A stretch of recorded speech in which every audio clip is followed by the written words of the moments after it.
viewers. This is the Malaysia T20i Quadrangular Series of 2025. Today is the final day of round robin matches. And in the morning game, we have Malaysia, the host, taking on Saudi Arabia, who've lost just the one game to the host. And so they'll be looking for redemption. We've got both the captains out in the middle with Aryan for the coin toss. Let's take a look at what happens there. Bright and sunny out here at the BAYUEMAS Oval, and we're here for match number 11 between Malaysia and Saudi Arabia. I've got the two captains with me. I've also got the match referee, Mr. Rakesh. Malaysia will spin the coin. Head. Heads is the call. It's heads. Saudi Arabia, you've won the toss. What would you like to do first and why? We go to ball first because our bowling strength is good and I will go bowling good and consider Malaysia 130, 140 runs. You've now qualified for the finals. Do you count this as a dress rehearsal for the final? Yes, of course. So will you be playing your full strength side today as well? Yeah. One change, Gyur is out and Isham is in. All the best today. Thank you so much. Ball first. Yes. Say this is, you'll be batting first. First of all, congratulations on reaching 100 international T20 matches. How's the feeling on that? Just feels like just started a couple of years ago, but time goes by very fast, and really happy to be able to contribute to the country so much, and I wish to go on further to reach further milestones. And you'll be batting first. What is the score you're looking at today? Yeah, definitely. We always tend to look at anything over 180, and we still go with the same mindset, and we try to reach the target and get ready for the final. Knowing that you'll be facing the same side in the final, have you made any changes to your lineup before fine-tuning it for the finals? We do have one change. We want to give a go for Shardad in the game and see how it goes, and it will be good for us to strengthen the team in the batting lineup as well. All the best. Go well. Thanks. So that is the news from the centre. Saudi Arabia have won the toss and they'll be bowling first. So there you have it. Aryan rocking one of his fashion Fiesta shirts there at the coin toss, and Wajul Hassan winning the toss and opting to field first. Mind you,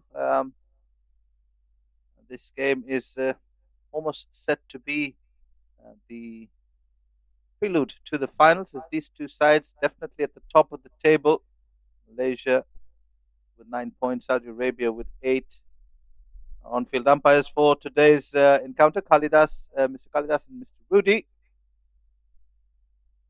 Driven uppishly with the new ball is Ishtiaq Ahmed for Saudi Arabia, who's been magnificent for them. Had a couple of games where he had a bit of a rest, not used as much in those previous games against Singapore and Thailand. He's come out here just maintaining their players pretty well. It's a good contingent here from Saudi Arabia, who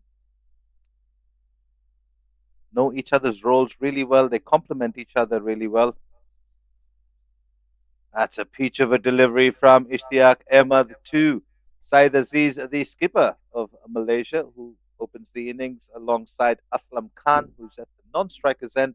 Aslam Khan has shown why he's at the top of the order opening proceedings with Saeed Aziz, because he is just as effective and dangerous with the bat as Saeed Aziz.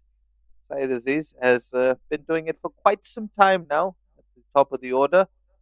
And in one of the post-match presentations, Saeed Aziz was a little disappointed. He's gotten a few starts and hasn't been able to convert it into a big score. He'll be looking to do just that here today. Inside half of the bat, it's running away. There is a bit of moisture early on at the BAYUEMAS Oval, a bit of dew. But as the sun beats down, it will get nice and humid and dry. Players don't really enjoy the humidity, but it's better than rain.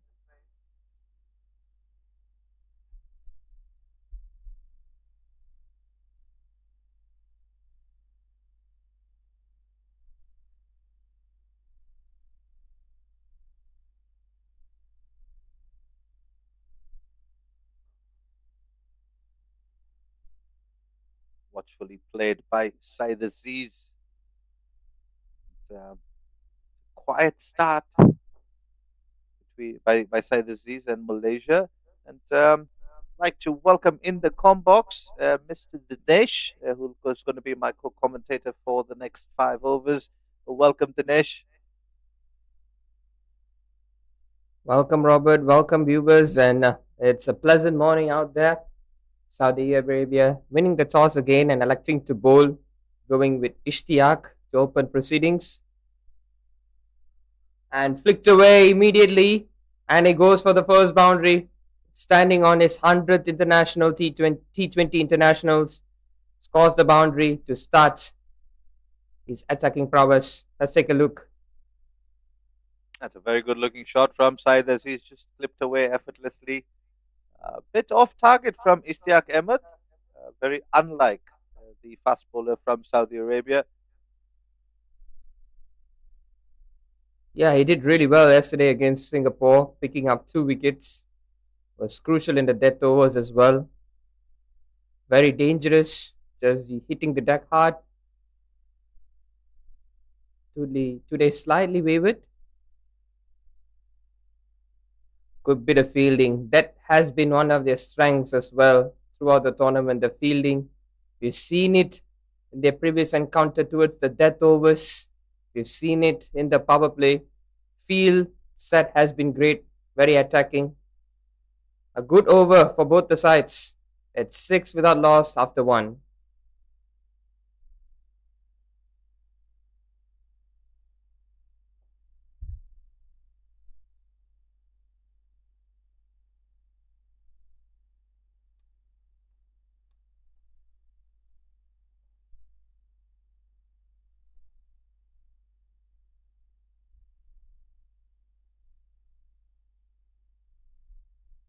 Or from the other end, it's going to be Usman Najib, who is, well, got a very gentle approach to the crease, but he's a strong man and generates quite a bit of pace, bounce, and carry.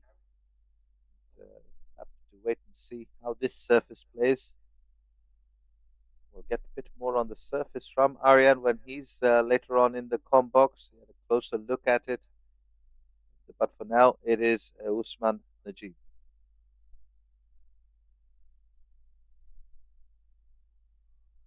Immediately just making the batsman play off the back foot, which is one of the weaknesses that Aslam Khan has.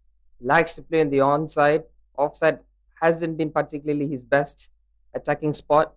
Look to improve on that area definitely. And as we speak, tries to go down the leg side again. Well, 2 dots to start with for Usman Najib. And, Saudi Arabia bowling. We'll take you back to the previous encounter in this tournament between these two sides, which Malaysia won a nail-biting thriller in the final over. Come back to you with that in just a moment.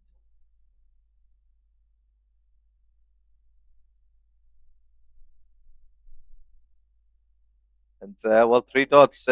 These two sides previously met. Saudi Arabia scored 178 and was heading into the final over. And they needed 15 or so runs. And it was Virendeep on strike who saw them home. There was a bit of an anticlimactic finish there. The 6 that went for was also a no ball. So a bit of almost redemption for Saudi Arabia. This again is a replica of what you'll see in the finals tomorrow. These two sides are safely placed at the top of the table. Malaysia in first place and Saudi in second. But Malaysia will be looking to go through to the finals unbeaten. So still a lot at stake here in this game. And Saudi Arabia will be looking for redemption before the finals. Talking about redemption, and he's unleashed this one straight down the ground, Aslam Khan. After 4 dots, Usman Najib's efforts go down the drain, bowling a little full straighter. and that's double digits for Malaysia. That's a good looking hit there from Aslam Khan. We did say he's quite dangerous and effective at the top of the order. Yes, he played out those 4 dot balls. But good comeback from Aslam Khan. Yeah, he usually is the type of player that assesses the pitch, plays slow in the first few, then goes on to the attack once he adapts to the conditions and the surroundings. Well, there's still plenty left in this contest. 2 overs done. It's 10 without loss.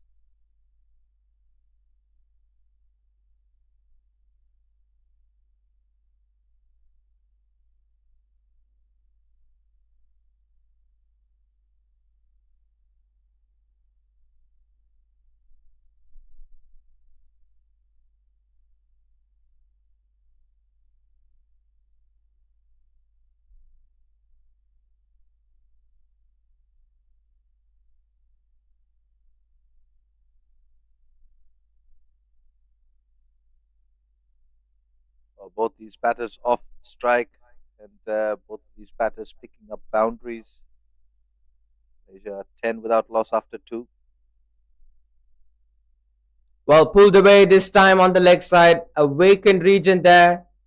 I doubt the fielder would get to it. Oh, he has not gotten to it. Bumpy roads along the way.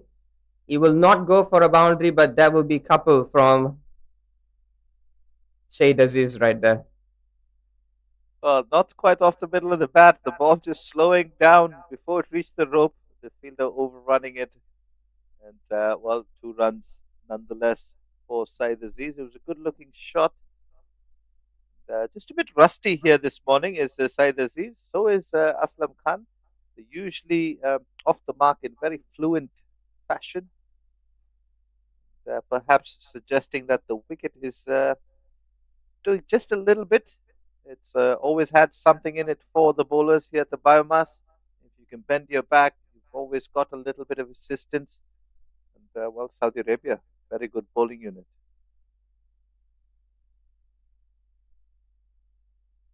Again, looking to work this one on the leg side. Even though it was bowled at the off stump, that is the area that Aslam Khan likes to play. Haven't seen much from him through the offside. That has been a thing that Ishtiaq has to take into account, knowing his strengths and weaknesses. And as you said, there's something for the bowlers, definitely.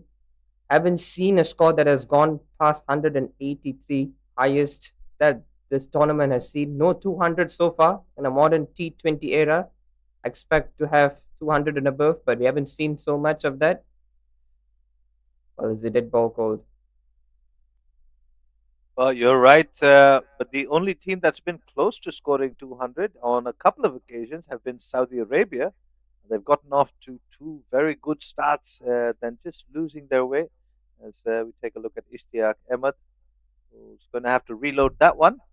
So, yeah, it's been pretty surprising that we haven't seen a score of 200 yet, Dinesh. Well, with shots like that, 200 might be possible. Blazed it straight down the ground. That's Aslam Khan for you. Back of length, dispatched. Well, I think he's read Ishtiaq Ahmed's channel of operation. He's back of a length, so Aslam Khan just sets himself up to go straight or leg side. And that length that Ishtiaq Ahmed is bowling is allowing Aslam Khan to go down the ground. It's almost a tennis like shot from Aslam Khan. Very good and very nice for the eyes. We hope you're enjoying this entertainment, although this is almost just like a trailer to the finals. Both these sides not letting up. They're going hard at it, and which is what we love to see here at the Malaysian Open T20i Quadrangular Series of 2025.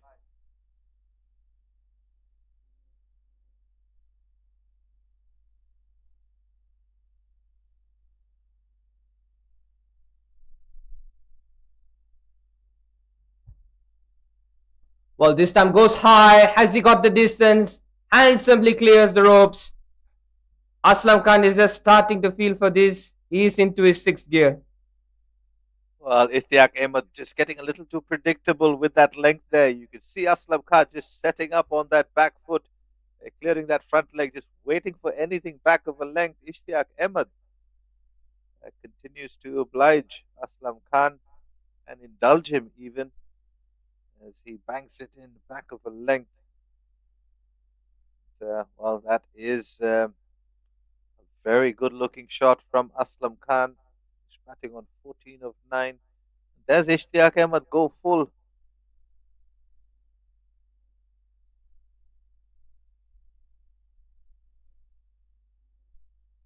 Well, he does pitch it up fuller, but not full enough. And he obliges. It is 3 boundaries in a row in this over. Well, choosing to stay back of a length. Aslam Khan is not going to miss out on that given the mood that he's in this morning. Yep, it's easy pickings, and Ishtiaq should rethink his ploy right now because he doesn't have many protection in the deep on the leg side except for long on and a deep square leg being placed.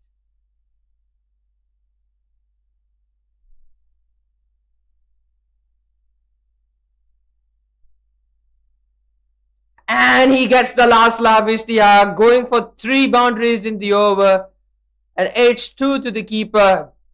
Saudi Arabia breaks the deadlock. Well, this was looking dangerous for Saudi Arabia. Ishtiaq Ahmed, after conceding quite a few runs in this over, goes for a foolish delivery, gets the inside edge. And well, the dangerous Aslam Khan has to go. Good catch behind the wickets as well. That ball was travelling. And 27 for 1 at the end of the third over. Out walks Malaysia's champion batter, Virendeep Singh. Well, he's going to have to play a big one here. He's got 17 overs to go in the first inning, so plenty of time to get set. He's got his skipper at the other end. We did talk about that first innings score of 200. Hasn't been accomplished so far. And what a time to do it for Malaysia just before the finals.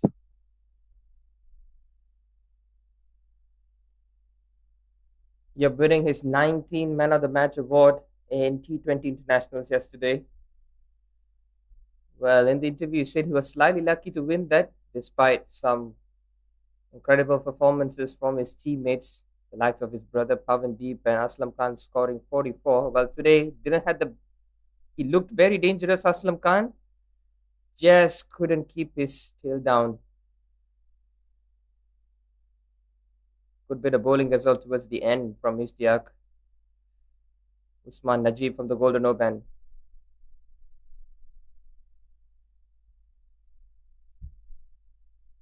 Banging it short on that occasion. So the back of a length, a definite plan from Saudi Arabia. And, although it didn't pay off too much in that previous over, Usman Najib can understand why. They've got a bit of pace on them, these Saudi bowlers, and they're trying to see if the Malaysian batters can withstand.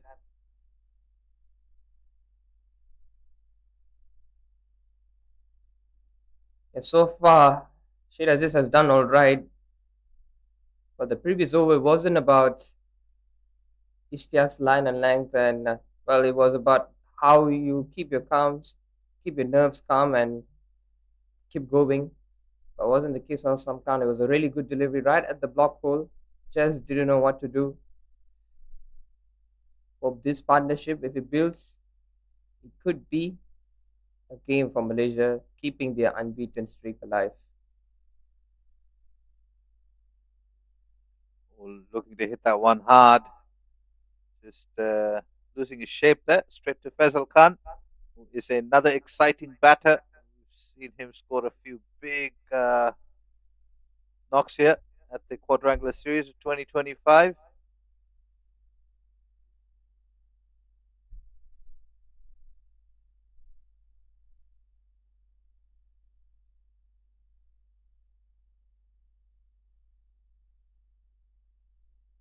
Oh, goes for the bumper right there, and he ducks under it.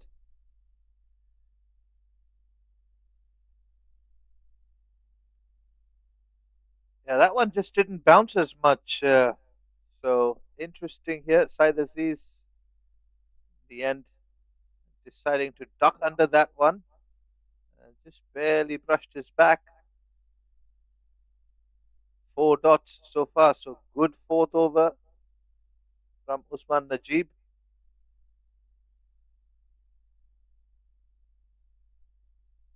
Nicked. And has he nicked it? Well, I'm not too sure about what the emotions say with the players right there. Was it a chance? I'm curious. It was a good take from the wicket keeper. Let's put it down to that. Had us in the com box all excited, or at least nervous for Said Aziz, depending on which side you secretly support.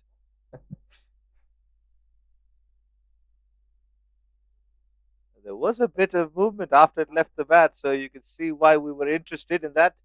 Bowler and keeper definitely not interested. No appeal. So easy decision there for the umpire. So with that dot, it makes the fourth maiden of this tournament, Usman Najib. So a great comeback after the wicket of Aslam Khan. It's been a slightly slower start. Despite that, it's just a loss of wicket with 27 runs after 4 completed.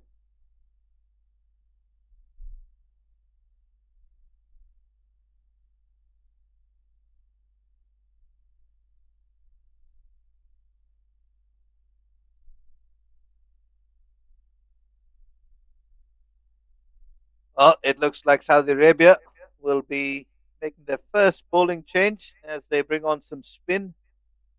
Usman Khalid, who's been very effective for Saudi Arabia, both with the new ball and with the old. He's a very accurate bowler, left arm orthodox.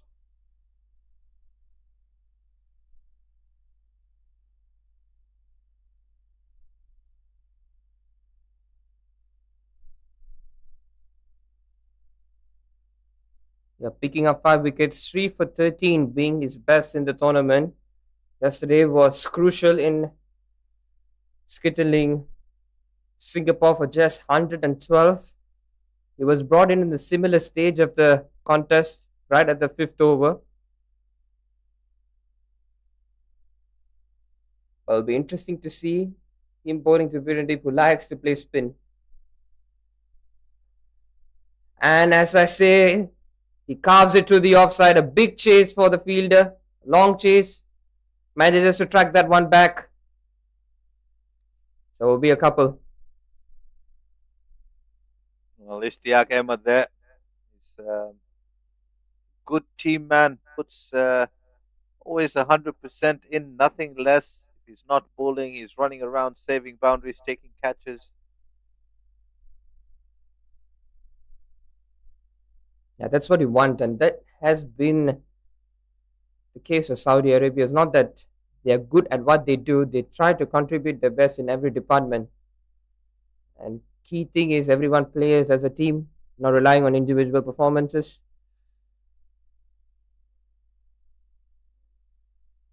Well, this is a very interesting battle between Usman Khalid and Virendeep Singh.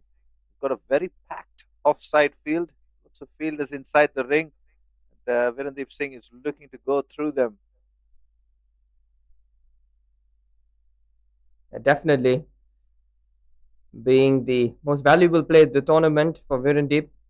196 runs, being runner-up to Abdul Wahid of Saudi Arabia in the batting charts, and 8 most wickets taken.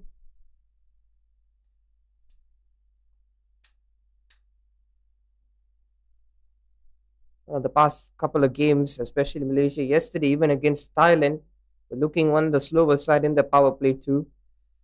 Gave away too many wickets in the middle overs. Goes down the track. Belts this one down.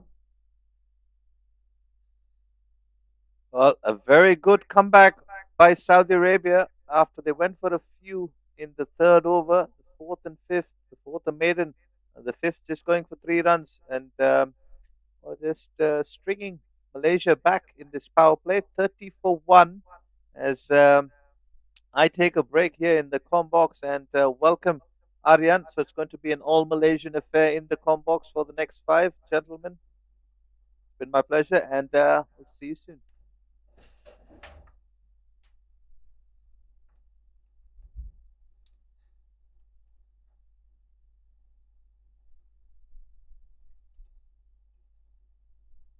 It's been a sedate start here for Malaysia. It's my first stint in the commentary box today. Bowled well has Usman in his first 2 overs. Very miserly. Been more disciplined than he was yesterday. This time goes behind square. Settled for a single. Talking about discipline, they haven't bowled a single extra till now. Yesterday, they were going 10 extras in the first 5 overs against Singapore, which definitely helped Singapore to achieve a decent target after the flurry wickets and the lackluster starts.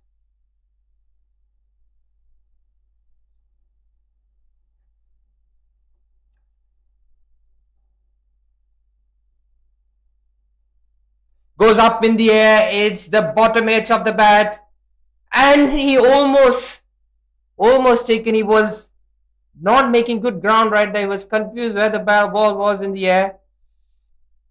Well, that's a big wicket. A chance goes begging. Yeah, well, it was not an easy catch there. He had so much time to think about it. In the end, tried to go backwards, tried to turn around and go straight towards it.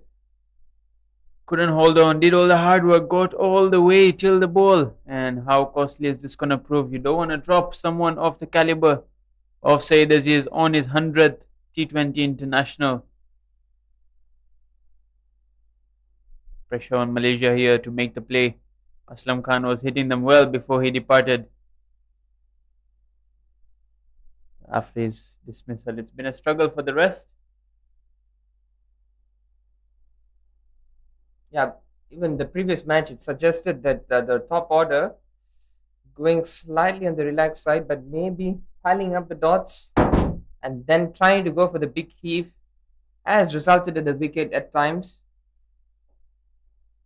But we know these players are extremely calm in tough conditions and in tough situations. There's the similar player, Virendip Singh, posting 93 to lead Malaysia to a victory in the nail biting contest against this same Saudi Arabia squad.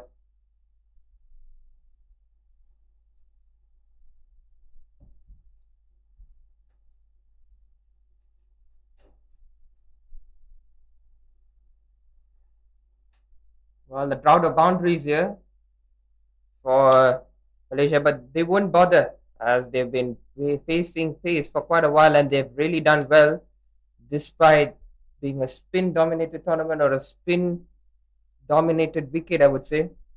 Well, you were out there just now. What do you make of the surface, Aryan?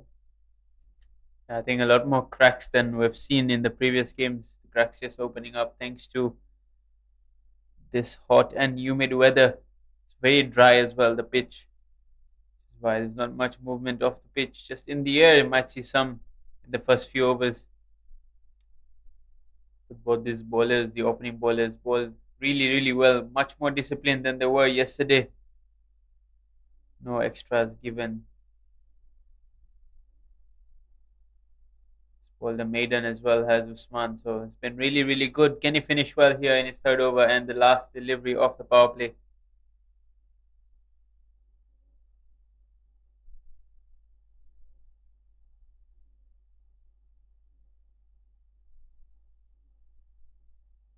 Yes, he can.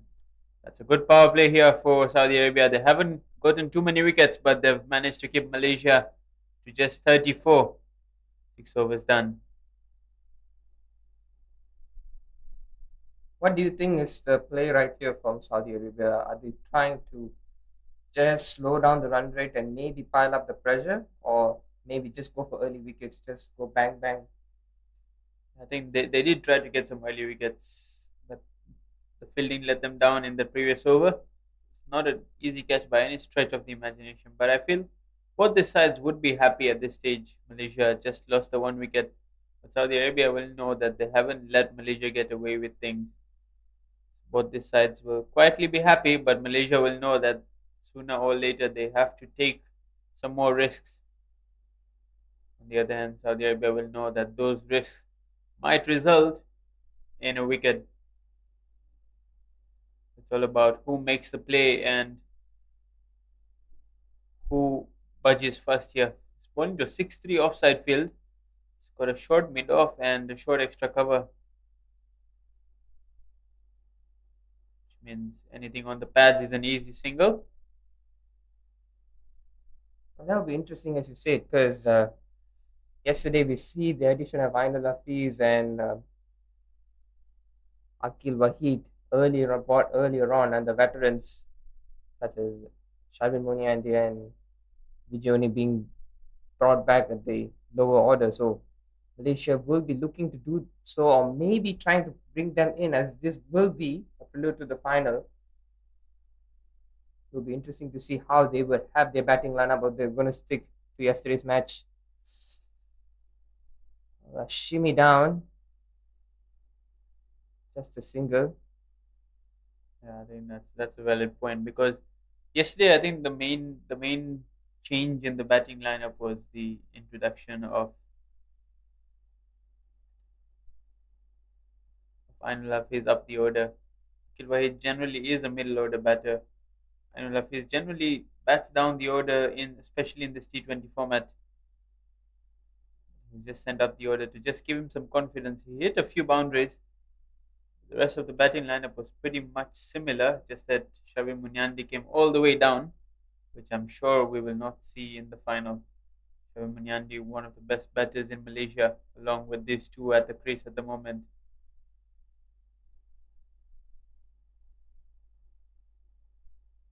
Well, right now, Saudi Arabia are definitely happy with how things are favoring out in their way.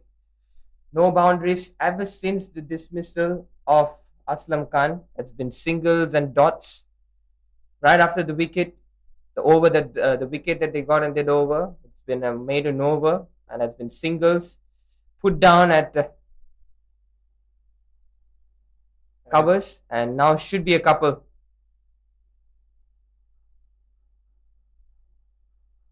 So you can see that the intent is definitely there for Malaysia. They are looking for those big shots. They're looking for those boundaries every over now. It's just not working for them. It'll be interesting to see who comes in next. Yesterday we saw Amir Khan Malik being promoted to number 4. He did well, scored a good 20 odd, hit some boundaries as well. So I'd be tempted to get him in at number 4 as well, but then they usually tend to go with the experienced Shabir Munyandi. It's a good over for Malaysia, 7 runs off it, or rather, 7 runs off it, and 41 for 1. We also have Mohammad Shahid Ramli. We forgot about him. The change today, Ahmad Faiz as well. I'm sure this might not be the lineup they'll go with, but interesting to see. Aslam Khan, the 18 of 11, played really, really well, but just couldn't stick around for longer than he did.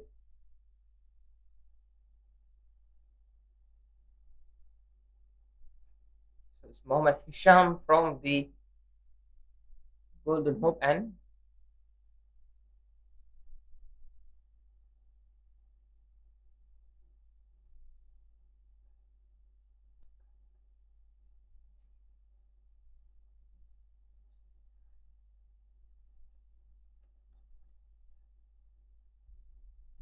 I've seen him in the previous games. He's an offie, seems to be Saudi Arabian Sunil Narayan with his action at least.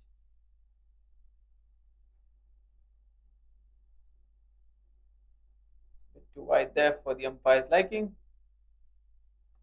that makes the first wide of the contest.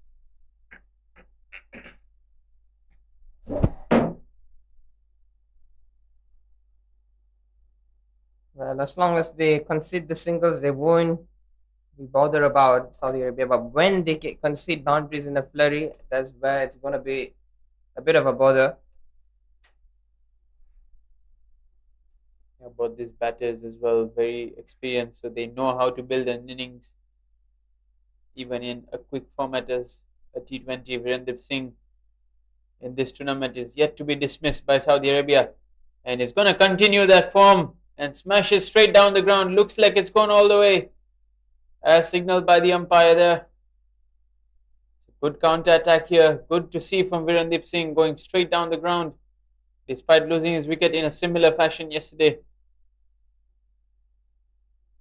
Well, that's what happens if you, regardless of the action, you have being unpredictable, bowling full, and you predicted well it's going to go all the way, and he's done exactly that. And just as he likes to do, after a six doesn't go, bang again, gives his strike to his partner.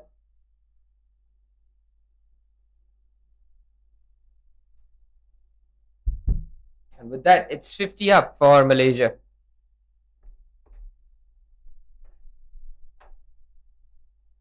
Oh, this one, you could see that he's rolling his fingers, more like a leg spin delivery there. Well, that's what Mohammad Isham can do for you. Turn the ball both ways. Sweeps it behind square, and it's traveling. Does it have the legs to go for a boundary? Yes. Turning out to be a very fruitful over for Malaysia. Addition of spin has not aided Saudi Arabia, and this is what we have been talking about. The boundaries that come by will definitely hit Saudi Arabia as a partnership is building. Yeah, it's an interesting bowling change because the star of the show from yesterday, or at least one of the stars of the show, Waji, has not brought him in.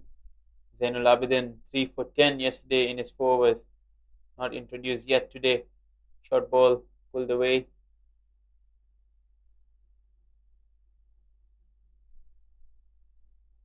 "14 runs off his first over for Mohammad Isham in Malaysia. Looking good now at 55 for 1. As you mentioned that they're not bringing their main bowlers, or maybe the bowlers that could get wickets, I reckon it's a good tweak it's a tactical tweak from the Saudi Arabian skipper, maybe just trying new options and just seeing who would be the most effective, because another 2 days will be the final, and knowing that these two can play really well, and now as the skipper he knows which are the areas they should targeting to which batters probably.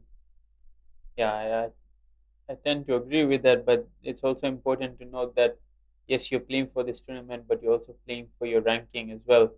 Every match is crucial here. Malaysia ranked higher at the moment than Saudi Arabia, so any victory for Saudi Arabia against Malaysia definitely boosts them in terms of their rankings. Obviously, you also want to win the tournament, and you don't want to show all your cards in a dress rehearsal.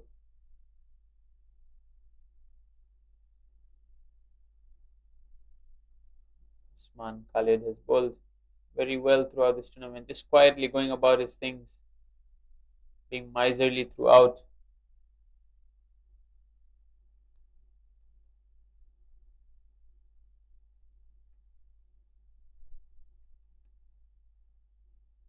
Also talking about the bowling effectiveness, definitely as a bowling unit. Yesterday, obviously, they faced against a relatively weak team like Singapore, who failed to connect with the bat. Definitely, Malaysia would be eyeing for that 160, 170. It would be interesting for Saudi Arabia to see themselves chasing, as chasing was it was a pretty low target yesterday, and they did so, chased it in 14 overs. Today, they must be looking to bowl well and maybe restrict Malaysia, or have to really show their batting talent and the chasing as well.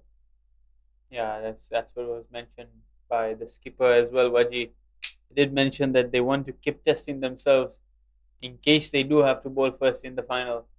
So a victory batting first, a victory bowling first as well will definitely give them confidence that the toss wouldn't really matter in the final.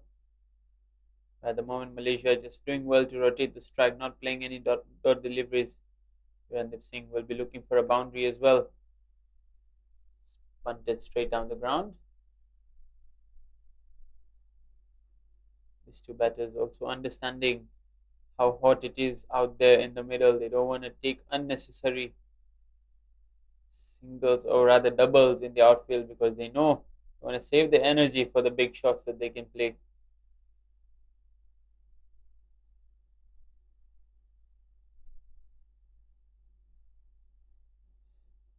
wayward there from the bowler. Say this is might just have missed out there. Nobody behind square there apart from the deep square leg. Any tickle on it and there would have been a boundary.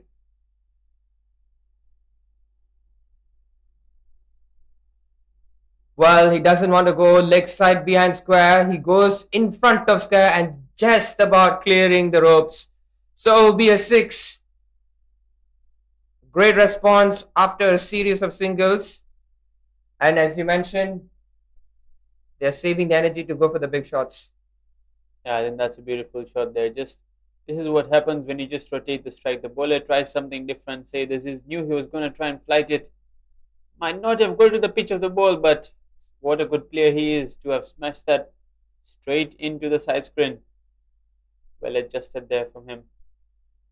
Now goes behind square on the offside there. Just dabs it down to third man and gets himself a couple. 14 runs once again off that over.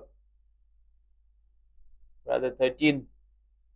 Malaysia going well here. 68 for 1 after 9.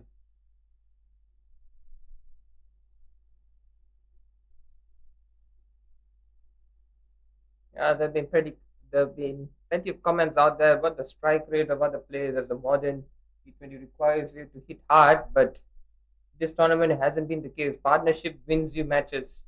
That has been the case. We've seen it in this previous encounter between the both. We have seen teams why they have failed to chase or failed to put a good target while batting first. It's that batting partnership that is required. Also in the bowling as well. And now the partnership might get as dangerous progressing. So it's Wajiullah, the only player to get a fifer in the tournament. What could he deliver in the big stage? As the man with the golden arm. Last time he bowled, his side was in slight trouble.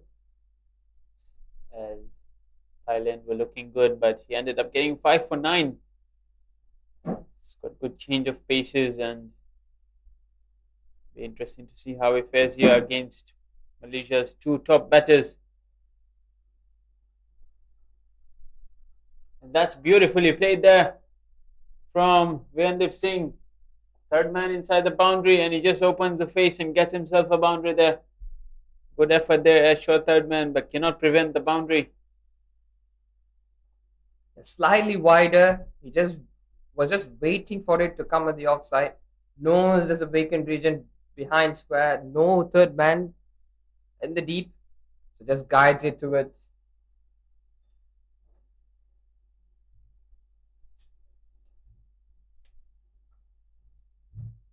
Well, this is the ultimate test for skipper of Saudi Arabia to really know which options to bring on, as there have been a good start with the paces, Ishtiaq and Usman Najib, but apart from that, they've not leaked runs, but they've definitely not looking threatening in the middle over so far after the power play.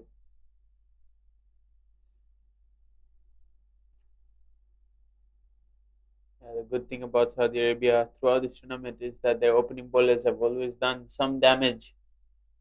Hasn't been the case today. They did get one early, but these 2 batters just weathered that storm and now are looking to take on the first change bowlers and the spinners.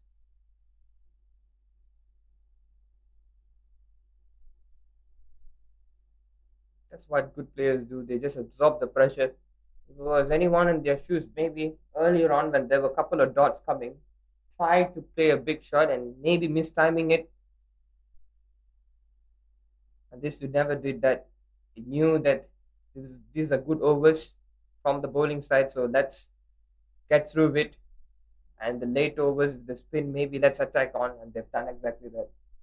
And they'll also be ruined that missed opportunity there for Syed Aziz at that backward point region. We've seen a lot of drop catches in that area in this tournament. I can remember 3 myself.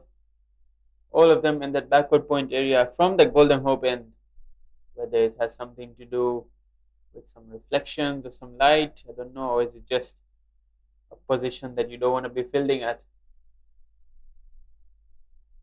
So it's sounding like with the Golden Hope hand, it's for the batters, not for the bowlers, I guess. Maybe just in that backward point region. And he's nicked it. And the finger goes up. They are pumped up right before drinks. The tactical tweak, the bowling tweak made by Wajiullah, best bowler of Wajiul Hassan with the golden arm, removes the dangerous, most valuable player of Malaysia, goes into drinks happily. So there will be a change of voices right after drinks. You will be. So with that, it's drinks break.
That wicket of that last delivery before drinks has ensured that Saudi Arabia are back in this contest. And it's Shahid Ramli at number 4.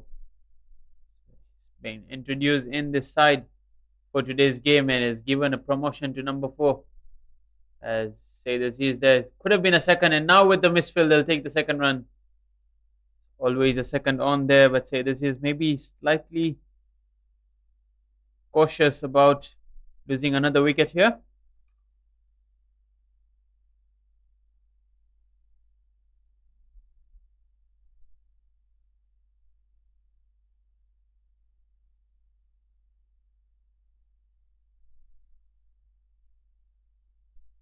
Straight down the ground there, Said Aziz. There's big gaps out there in the field, and he's got himself a boundary. Looking good there after the loss of his partner.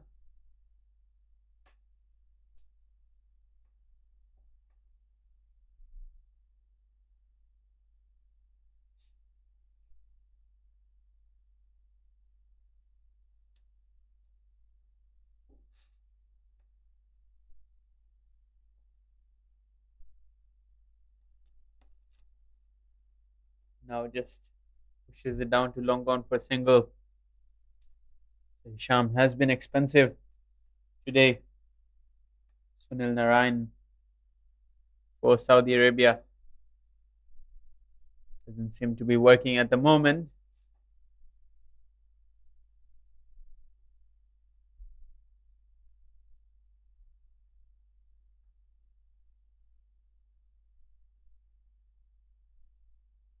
Well ball there.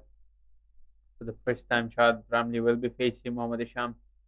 Not easy when a bowler with such an unorthodox action comes in. Oh, slight misfield there. Good onside as is there, not taking the single. Understanding that he might have just put off the bowler there. Good sportsman spirit shown from the Malaysian skipper. Oh, just chipped in the air there. Might have been a chance there, but just short of Waji there. It's a good comeback from Mohammad Isham. After going for 7 in his first 3 deliveries, he's come back with 3 dots.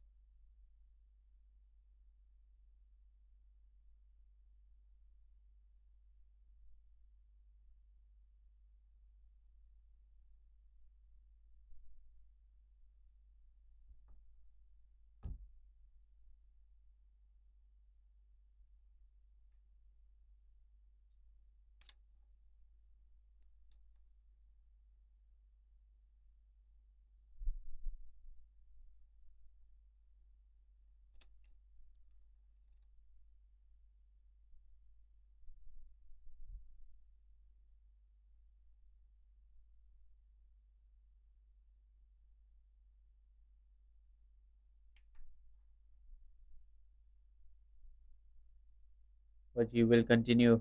Say that he is already looking good now after a slightly slow start from him. Moved into the 40s already.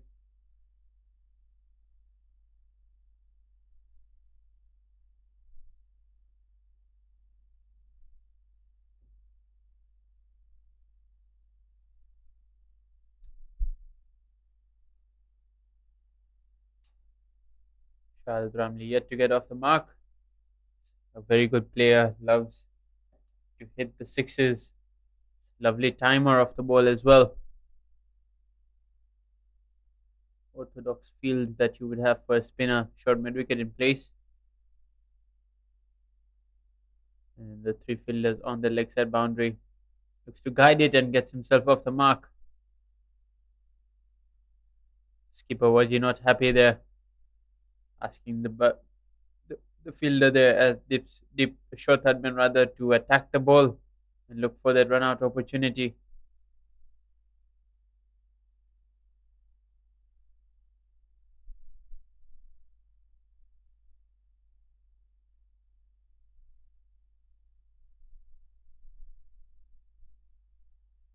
Say the Z is there looking to run it down behind square.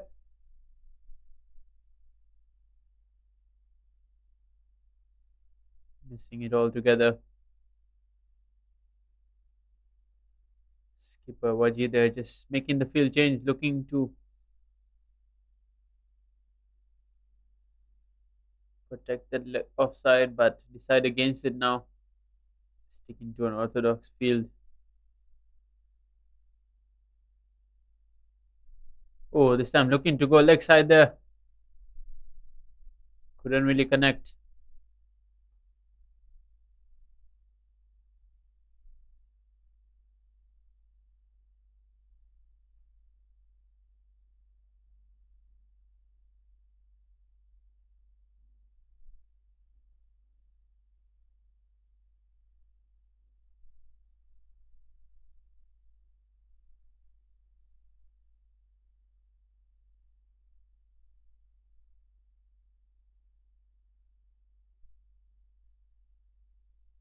This time goes leg side. Can they come back for a second?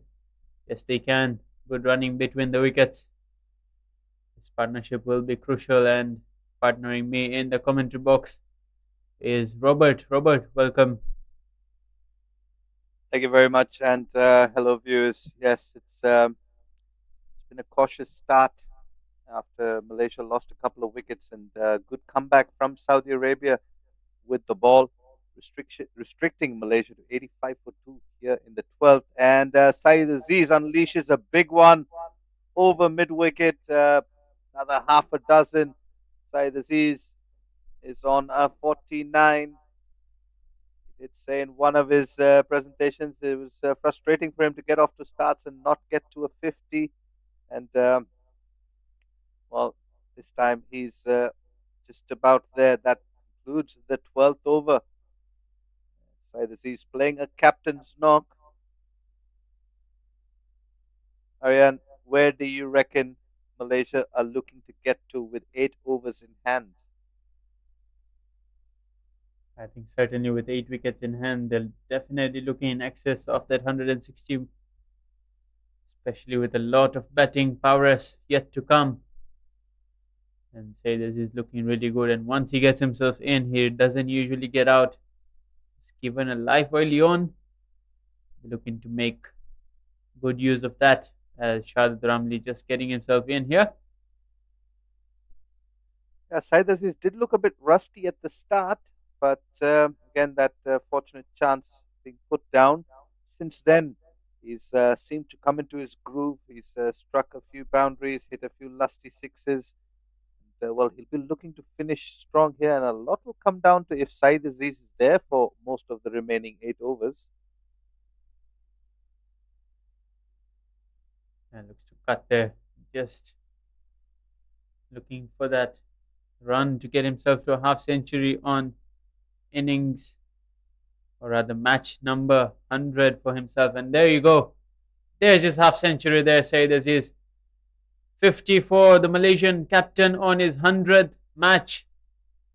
Might prove to be a good game for him here with the bat in hand at least. He's given a chance early. He's made full use of that. And he looks set to get 50 more here. Absolutely, Saeed Aziz, what a knock from him, making the most of that drop chance.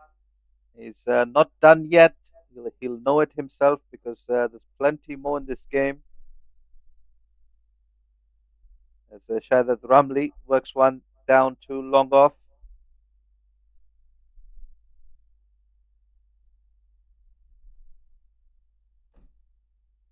Mohammad Hisham Sheikh for Saudi Arabia, just slightly expensive, but he's come back well in this over. He just gets a single down to long on. Yeah, he's come back well in his second and third over. First over was slightly expensive. Good to see the skipper and trusting him despite that expensive first over.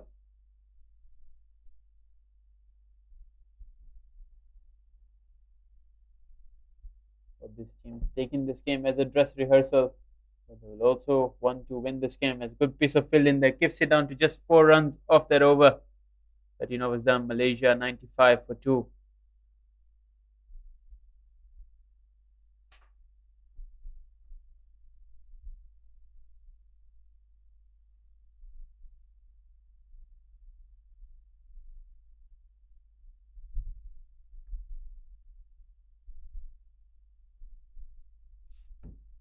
Treatment here for the Malaysian captain after getting himself to a half century. Seems to be his back that's troubling him at the moment. Malaysia would hope it's nothing serious. Have a rest day tomorrow to recover well.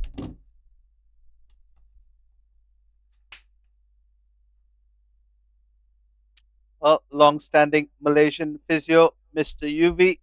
He's been with the side through thick and thin for a very long time. Mr. Yuvraj, giving some much-needed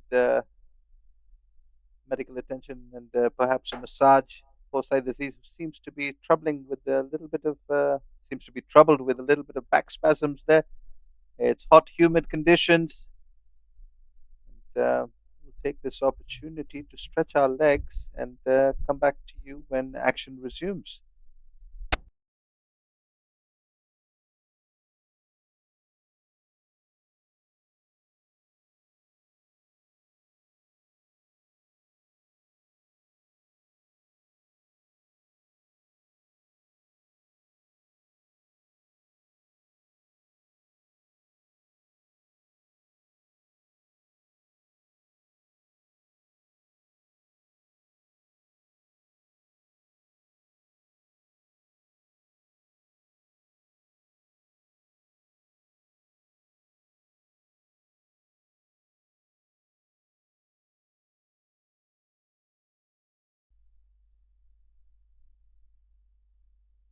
We seem to be back here, just missing off stump, you would think.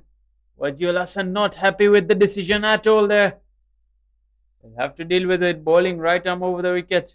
It's very difficult to get an LBW from there.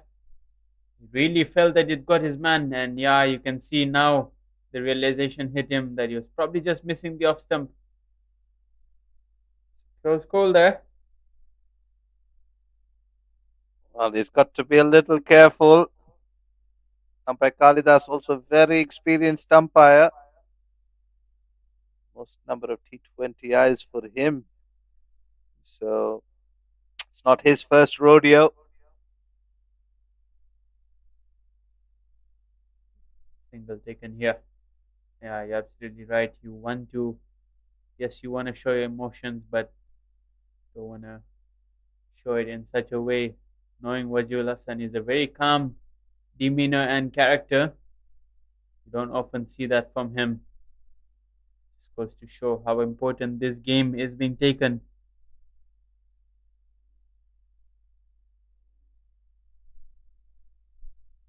Oh, I've had the pleasure of meeting umpire Kalidas in person. A lovely gentleman, very cool, very tall person, to say the least.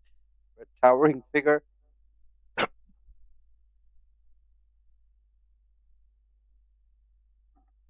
have a better view than most people from the bird's eye view when he's umpiring there. He's told him in Muhammad Absolutely. Shahid Ramli here will have to be a bit careful. 3 of 8. You don't want to be putting too much pressure on the captain at the other end.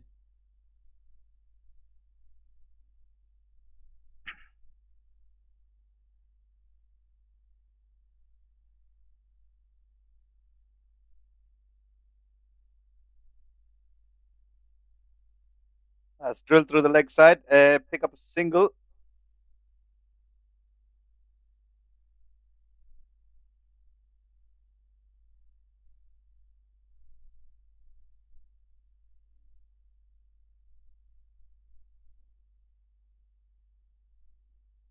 I think Said Aziz is not going to hold back now. He's going to go for it. He's got himself and his side onto a good score here. I'll have to push on, especially with his back issues. He's probably just going to hit his way out of trouble. And looks to do just that through the offside, but only finds the fielder. Another good over here. As the two captains just having a quiet word with each other. Everything seems to be in good spirit though.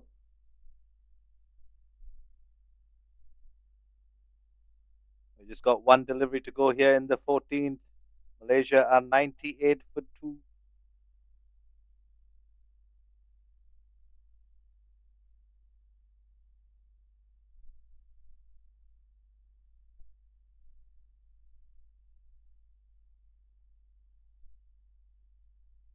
That's clipped into the leg side, not quite off the middle. They'll look for 2. They'll settle for 1 in the end. That wraps up the 14th over. Malaysia are 99 for 2. Emotions running high in what is a dress rehearsal for the grand final. Coming your way on the 2nd in Saudi Arabia and Malaysia. Well, this battle intensifies as Saeed Aziz is currently out there on 53 of 42. Shahid Ramli doing the job, just accompanying Saeed Aziz. He's on 5 of 10. Well, last 6 overs here in the first innings are going to be crucial to Malaysia posting a good first innings total. We know this Saudi Arabia batting lineup comes steaming out of the blocks with the likes of Faisal Khan and Abdul Wahid. So 160, 170, perhaps a par total against this batting lineup of Saudi Arabia. But Malaysia, definitely a very good bowling side themselves.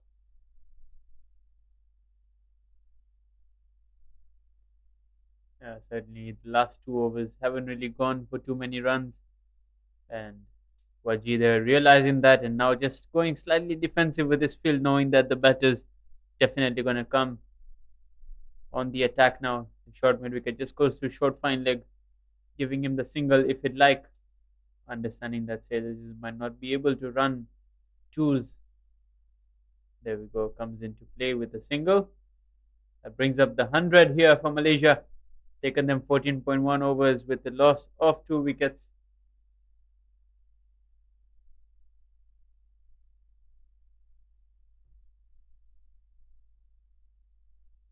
They get 60 more in these last 6 overs.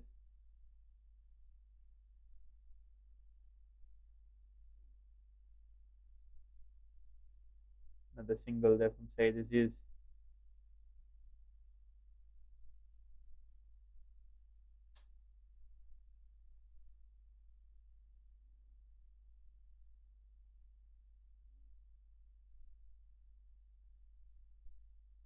Shahid Ramli goes straight down the ground for a flat maximum, showing us exactly what he's capable of doing. Mohammad Isham Sheikh flights one full and wide. Shahid Ramli says, "Thank you very much." Dispatches it straight down the ground. Good looking shot, and Ramli joins the party. This will just take a little bit of pressure off of Saeed Aziz. It'll allow him to settle a bit. Goes towards long off on this occasion.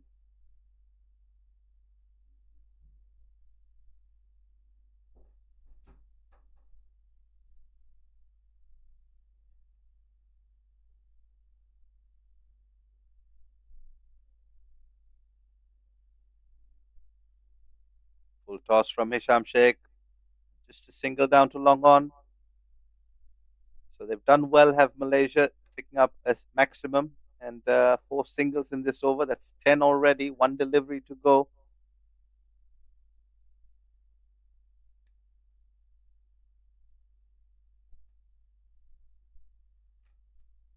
Goes down the ground. And a brilliant attempt there from Ishtiaq Ahmed. He had hold of the ball, but his momentum was taking him over the rope. Had the smarts to throw it back in. Yeah, I think that was a brilliant effort there. If there was anyone that could have got that catch, it was him.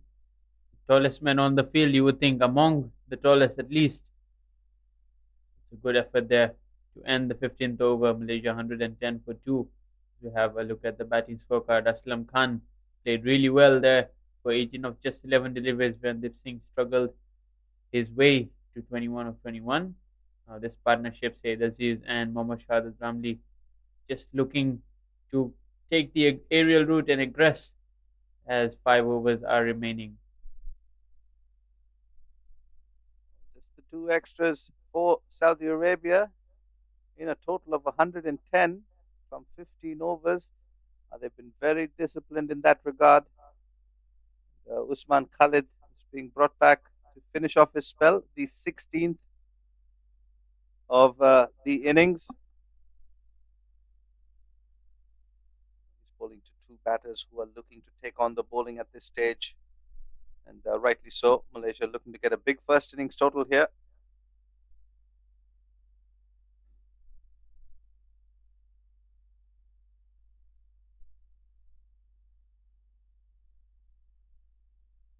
Yeah, just single taken there from Shahid Ramli. Usman Khalid slightly expensive today. Generally throughout the tournament, it's been miserly.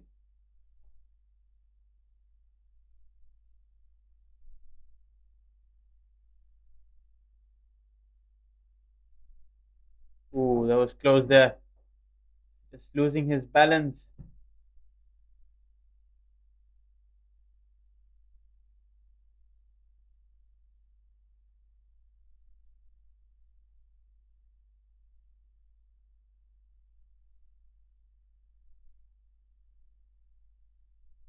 Saeed Aziz. 111 for two after 15.2 and 160 for Malaysia, looking likely. Goes down the ground, hits it well, and all the way for another half a dozen off the bat of Saeed Aziz.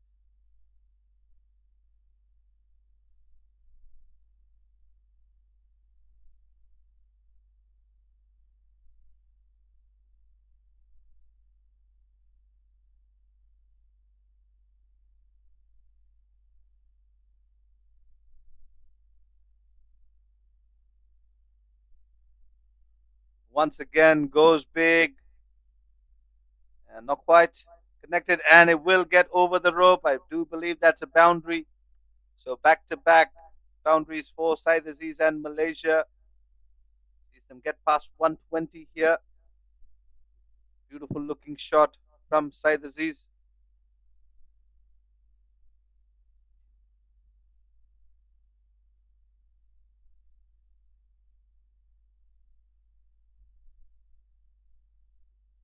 A good batting here from Said Aziz. Just looking to target that left arm spinner. Boundary on the leg side is a bit long, but he backs himself. Sam looks to go offside, get it in the gap. Come back for a second. Another expensive over here. Already 13 runs of it. With one delivery left, Said Aziz 67 now.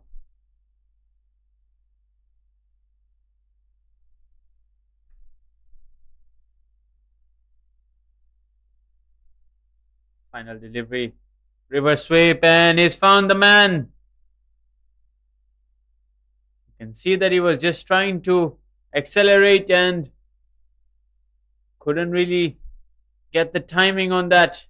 But an excellent knock here from the skipper, Said Aziz. 67 of 49 deliveries has put Malaysia in a commanding position to get a total in excess of 160. Well, Said Aziz, I think, just overthinking himself out of this innings, looking to go for the reverse sweep on that occasion. Usman Khalid just keeps it nice and tight, straight to the field at point, who makes no mistake. But take nothing away, it's been a good knock from the skipper, Said Aziz. And as the new batters welcomed out to the middle, I'd like to take the opportunity to welcome into the com box Harman. Harman, what do you make of the position that Malaysia are in at the moment? Firstly, thank you very much, Robert. Looks like a good position to be at, with just that wicket falling off. Sayed Aziz, who was playing, got to his half century, performing in the last 4 overs. You can expect some fireworks. Saudi will be wanting to bundle them under 150, 160. Last 4 overs. Ishtiaq Ahmed is getting ready. We all know that Faiz can hit the ball really well.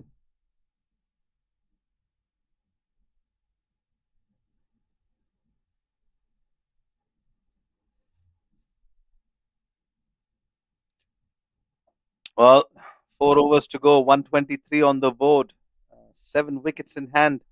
Malaysia will be looking to accelerate here through the next 4, but they'll want to be careful. They don't want to lose a couple of wickets because that'll open the door for Saudi Arabia here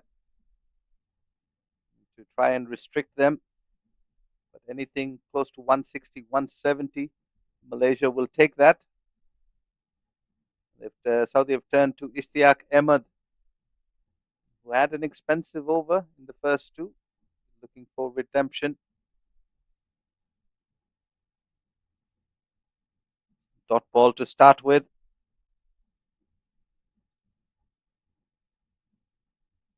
He's one of the pick of the bowlers, Ishtiaq Ahmed. His game player of the match. And he's quick, isn't he? Yeah, he's actually one of the quickest bowlers in this tournament by far. And Usman Najib as well, I'd say, up there. Not as fluent with his action or run up, but very effective nonetheless. That finds the top half of the bat, the leading edge. And the catching from Saudi continues to impress as Usman Khalid gobbles that one up, makes no mistake. The 4th wicket to fall for Malaysia. Another man comes in, goes down without making much of a difference. Again, that length on offer, cramping him for room. Trying to go for the pull only to find the fielder there. A simple catch. Saudi fielding has been up to the mark tonight. That's another wicket there. 1, 2, 3, 4, 4.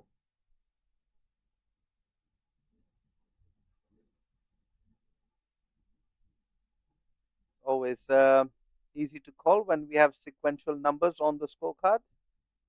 And Akil Wahid makes his way out to the middle. He's been impressive this tournament, Harman, and he's looked good.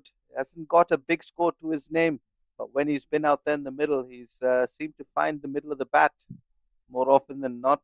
Now he needs to find the boundary for Malaysia, and without losing a couple of wickets, help them get to 160. If they lose a wicket here, they are in danger of being restricted under 150, which Saudi will take very happily.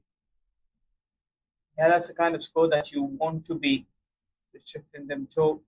The way, say, the Aziz was batting, it looked like 170, 180 was on the cards, but that 2 wickets falling all of a sudden has shifted the momentum towards Saudi Arabia, the men in green. Here's Ishtiaq Ahmed to Akil Wahid, who's fuller in length.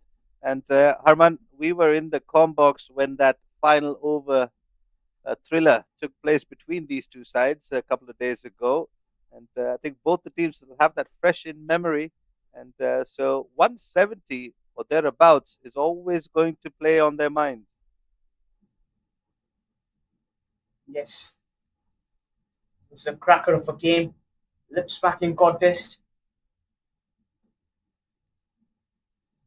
Swing and a miss there from Akil Wahid. Good over so far from Ishtiaq Ahmed. A wicket and 3 dots. Yeah, what a good over. Conceding no runs so far.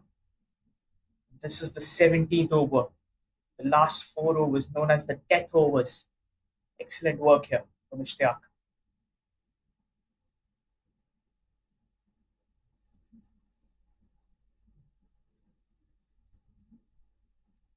Cut away in front of point. Work for the sweeper to do. He's given it chase. Will pull it in. But not before Malaysia pick up a couple of runs. And Saudi will be quite happy with this.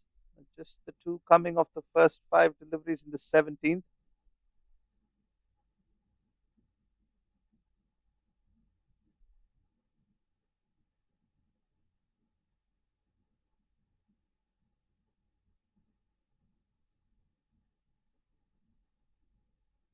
Final delivery. That's turned out to be a very, very good over.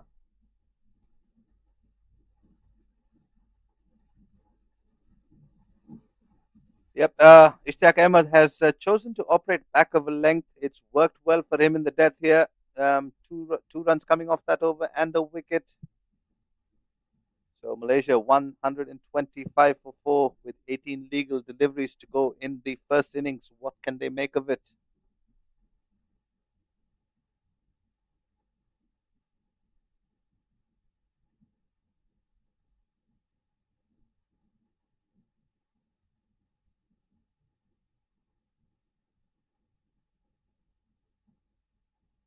Discussion there between the skipper Wajid Hassan and the on-field umpire Kali Das, the most experienced on-field umpires from Malaysia cricket. As Wajid decides to come in, they are just conceding 2 in that previous over. 3 overs, 2 for 25. How impressive is that, Robert? Well, he's always been a champion bowler for Saudi Arabia. And well, Wajid Hassan, who's turned it up this tournament, continues to, and he'll bowl out here. But Ishtiaq Ahmed has been an absolute team man for Saudi. So Wajid starts with a single.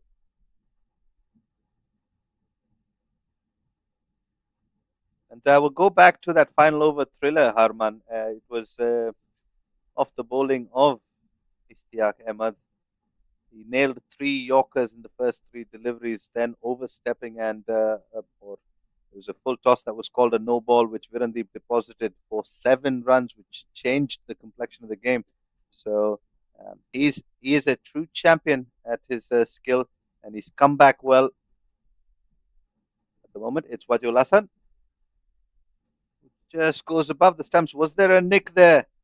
Well, Waji has been quite animated this game, and it's good to see both these sides, well, not taking anything lightly.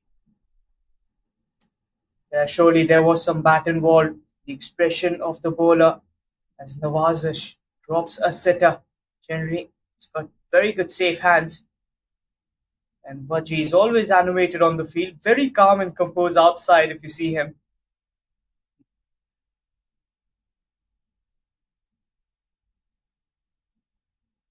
Drilled down the ground, straight to the man at long off.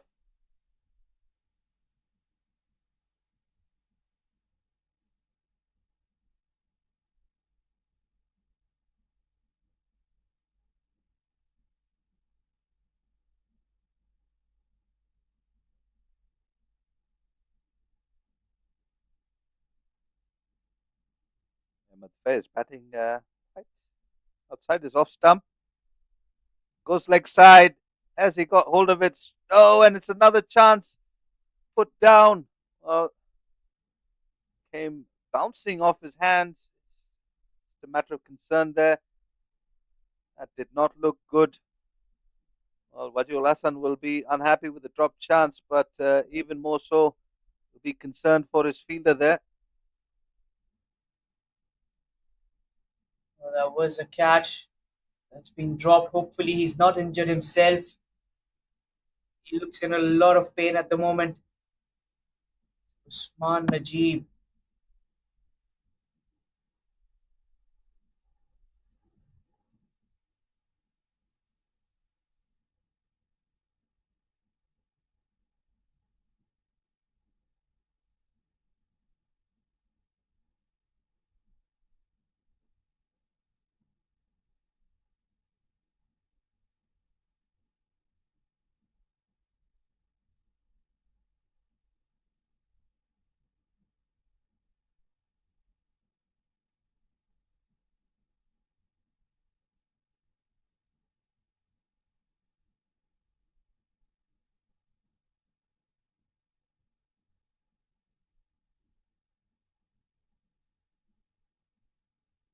Well, we did see umpire Kalidas having a word with Wajul Hassan at the start of this over, and that was because of a substitution that wasn't informed. And it looks like there'll be another substitution taking place. We'll just hope that the field is going to be okay because that did not look good. Yes, it was a drop chance. And before the big finals, you want your full strength squad, and that's not helping Saudi's cause.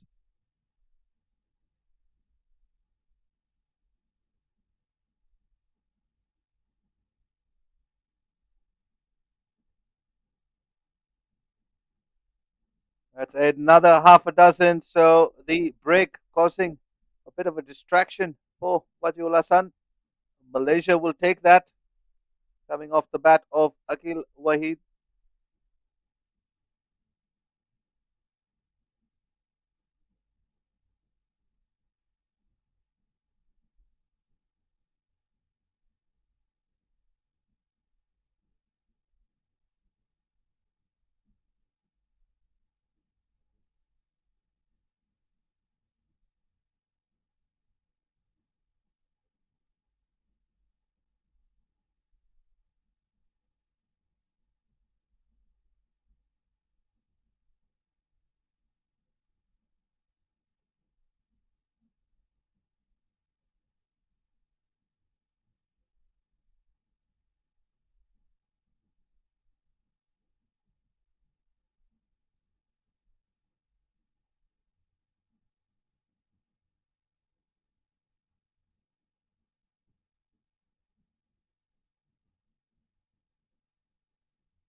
Malaysia 138 for 4 after we had an injury concern in the previous over and a drop chance, couple of drop chances. The keeper putting down a straightforward one and one a bit more concerning for the fielders' ability to continue in this game. We'll bring you an update on that fielder as and when we can. But right now it's Ishtiaq Ahmed Starts off with one that's wide. It'll have to be rebowled.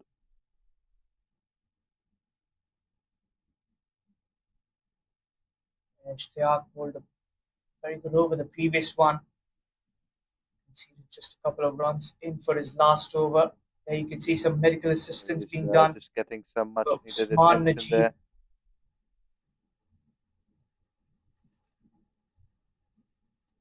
Robert, you don't want injuries towards the business end. Pulled into the leg side. Does it have the legs? No, it doesn't. Running hard. They'll pick up a couple.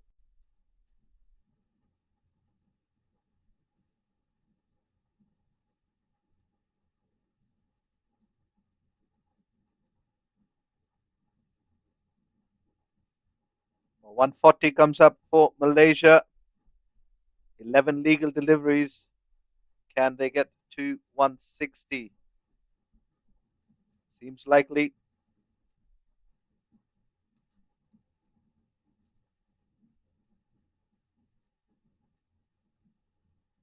Hit into the leg side.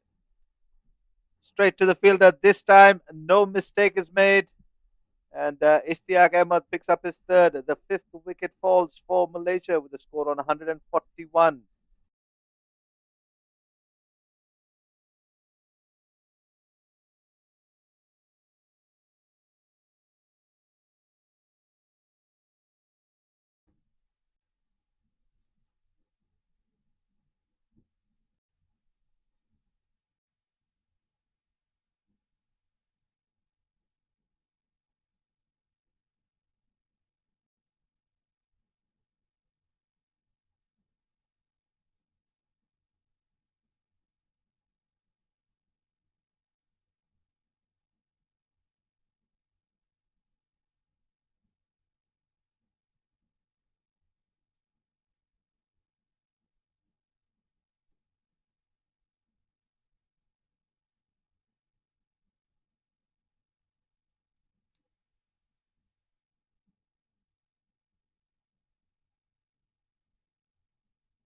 Well, Sharon Munyandi walks out to the middle.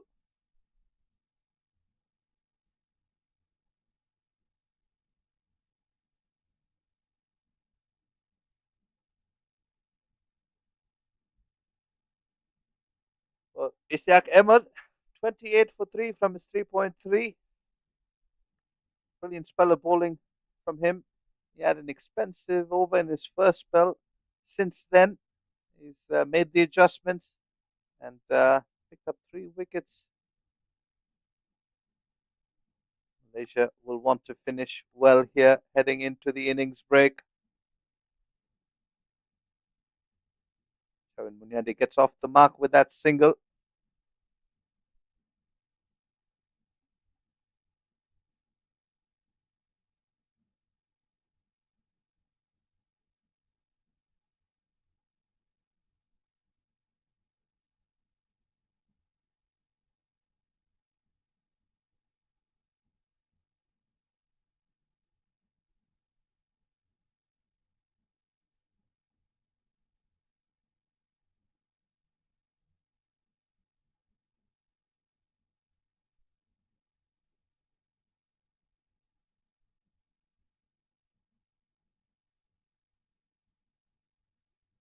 That's played down to third, a misfield. Another couple of runs for Akil Wahid.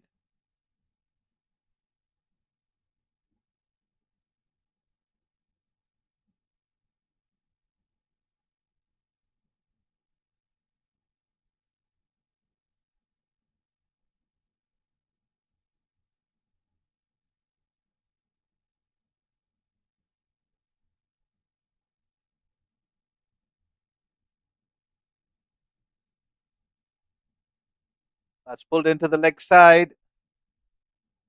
It'll plug in the outfield because it's not off the middle of the bat, but they will pick up another couple.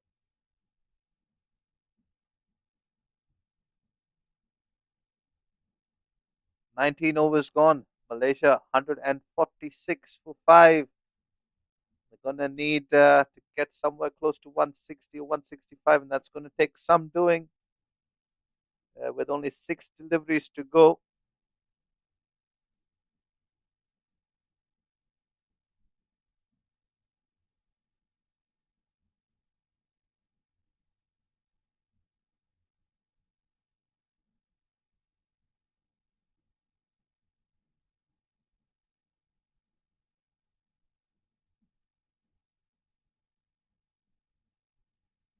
Well, they've gone to spin in a very interesting decision to bowl the last over of the first innings. And Harman, what do you make of this decision?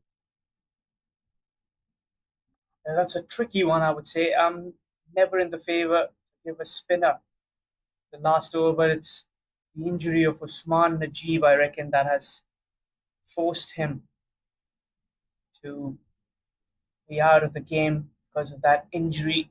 And Zain has been called in.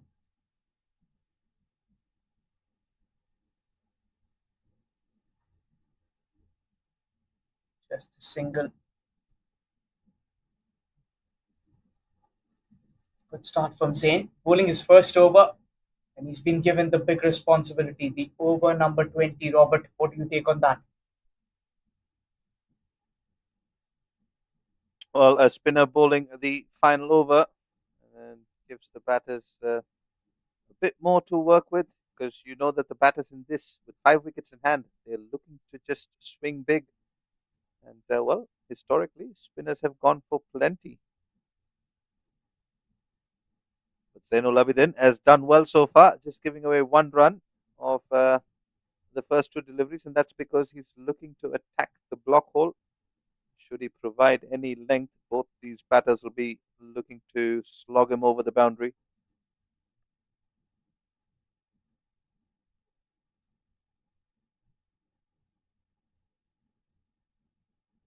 Oh, what an Ishtiaq effort! What Ahmed, a catch! Beauty. Diving towards his left, coming in from long on. Picture that, frame that. And that smile tells you the value of that catch. Full-fledged dive. What a take that was, Robert.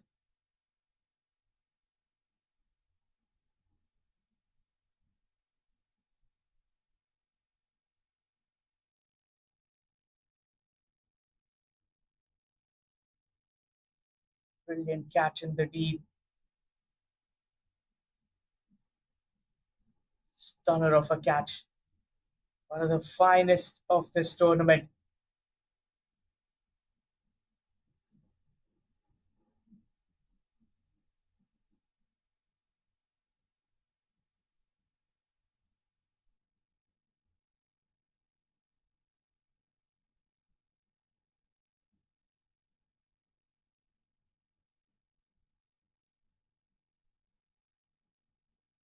That's the new batter, Vijay Union, number 8. There will only be a single, a little fumble there. The catcher of the previous delivery had taken one of the blindest catches. It was an absolute jaffa of a catch.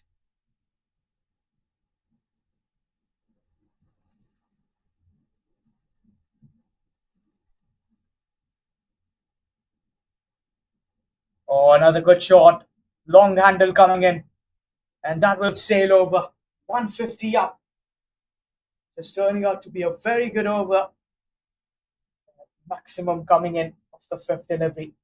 Sherwin Muniandi.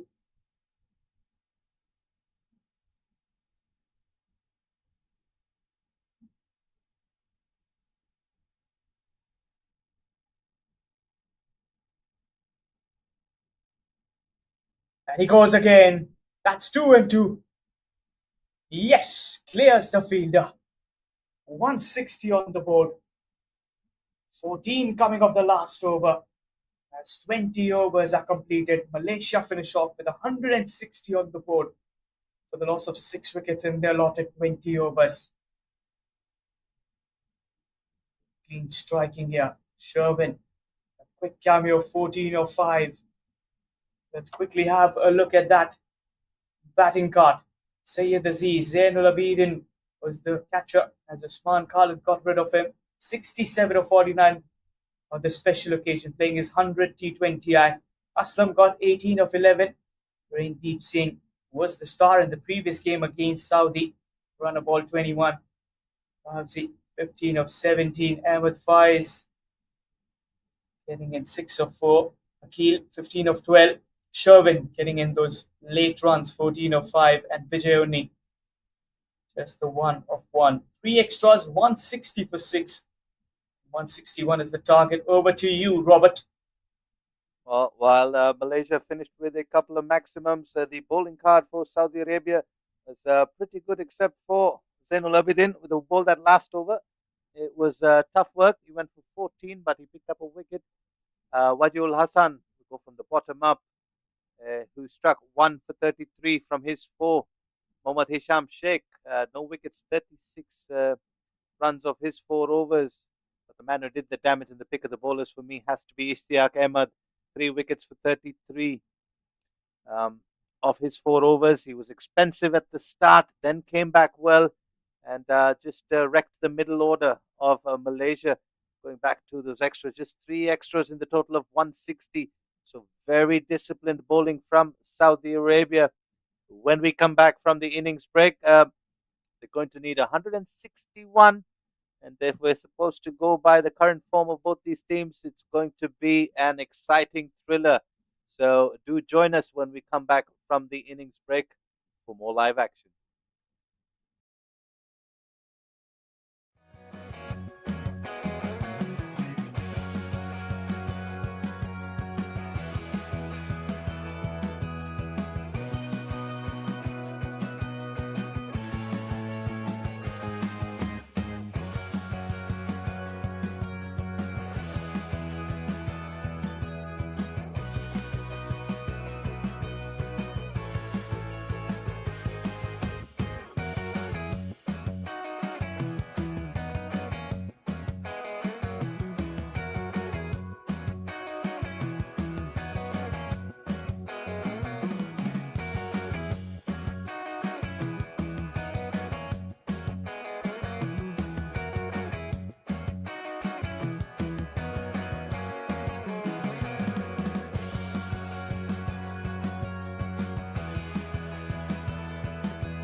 A very good afternoon, folks.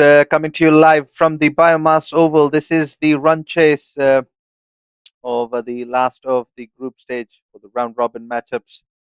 And this morning we see Saudi Arabia take on Malaysia. Saudi Arabia winning the toss, opting to bowl first. Malaysia getting off to a good start, and in the end, they'll feel like they're about 10 or 15 runs short of where they would have wanted to be. But nonetheless, they've got 160 up on the board, which is a pretty decent score here at the Biomass Oval. And so the Saudi Arabia batting lineup has looked good at the top. A bit of concern there in the middle order. And well, Pavandeep Singh, as is customary, will open proceedings for Malaysia with the new ball.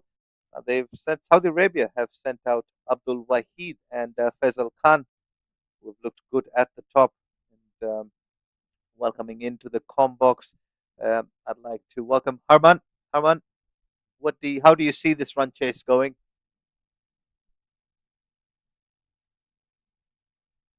Very warm welcome. Yeah, 161 could be a good challenge with the kind of bowling that Malaysia has.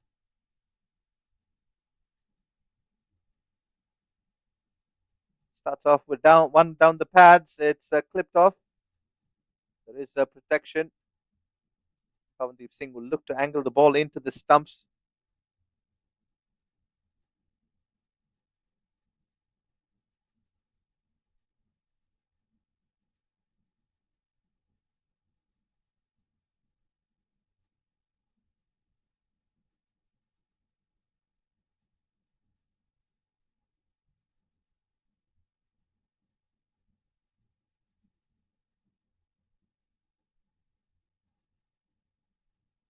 Strays one down the leg side. This time too far down the leg side. I'll pick up an extra.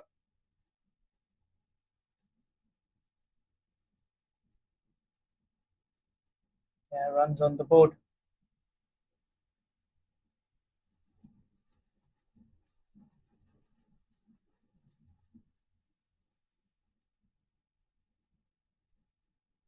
Another one down the pads, although it's not been called a wide, perhaps taking a slight snick off the batter's pads.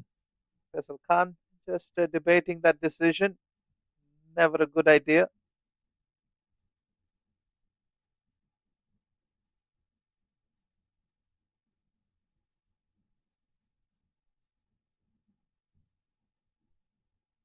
Watchfully played.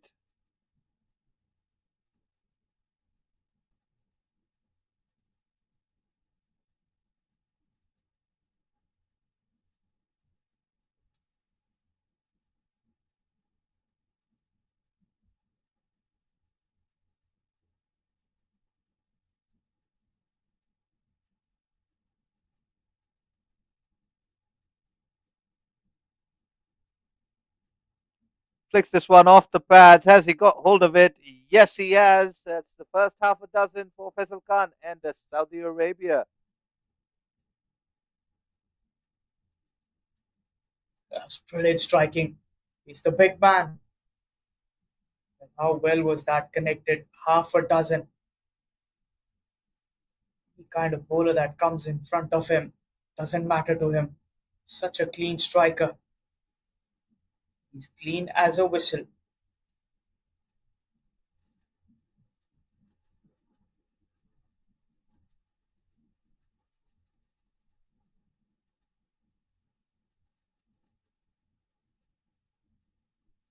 Pavandeep Singh just a bit off target in this first over. He's pulled a couple already from three down the legs.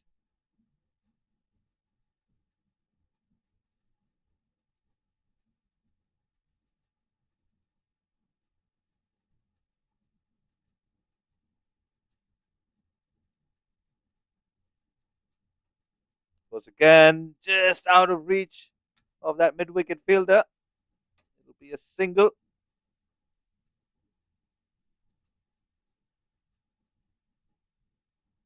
Lucky to get away with that. Aslam. Long jump. Just not enough. Pawandeep dicing him with that flight. He is on strike for the final delivery.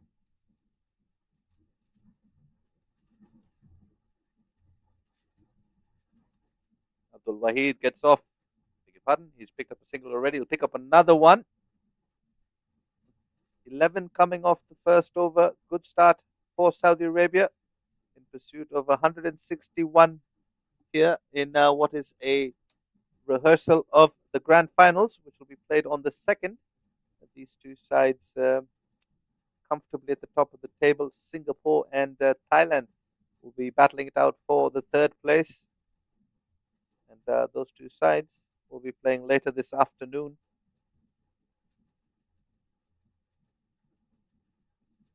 Saeed Aziz, who has bowled well with the new ball for Malaysia this tournament in the recent past. Well, he'll have to pick up a wicket or two here just to hold back this Saudi Arabia batting lineup. They're very dangerous at the top of the order, the likes of Abdul Wahid and Faisal Khan.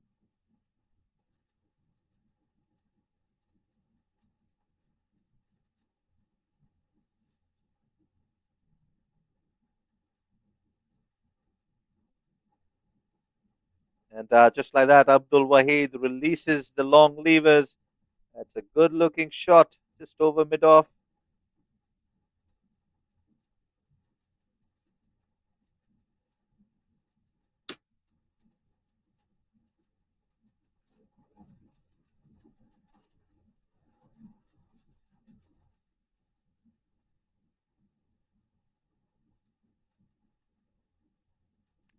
false start there from Saeed Aziz. He'll have to reload that one.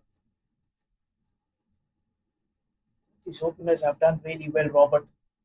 As far as Saudi Arabia is concerned, the opening pair has stitched up a few good partnerships in this tournament already. They've been very dangerous, especially in that power play. There's perhaps been one game where they've not clicked, and that was against Thailand. But apart from that, every other game, the openers have given Saudi Arabia a very good start. The start of the tournament, they decided to go with Usman Khalid at the top of the order. They were very quick to swap that around, and since then, Abdul Wahid has made this opening slot his own as he continues to impress with good-looking shots just like that. And a misfield, which will bring up the second boundary in the over. That's Sharwin Munyandi, who did the hard work of getting close to the ball and just couldn't flick it back into play. There was a good effort in the deep, but just couldn't save that. It's a long chase as well.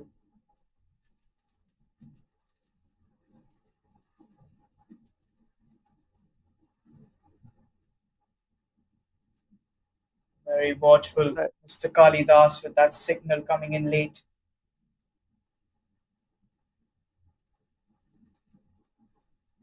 He thought long and hard about that one before the arms went up.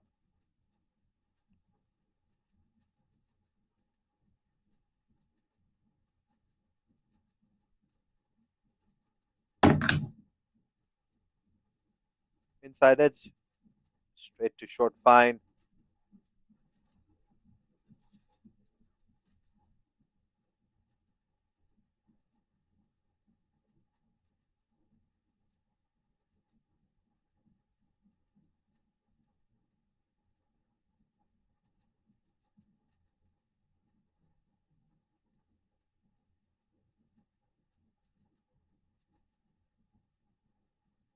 This time off the outside edge, it will race away for the third boundary. Fortunate boundary for Abdul Wahid and Saudi Arabia.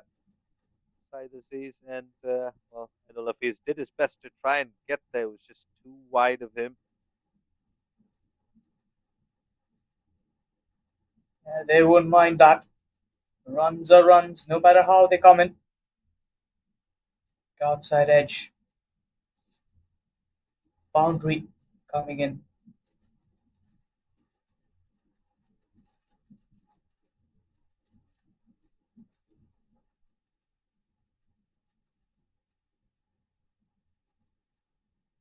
Walking across his stumps there, just playing it with deft touch.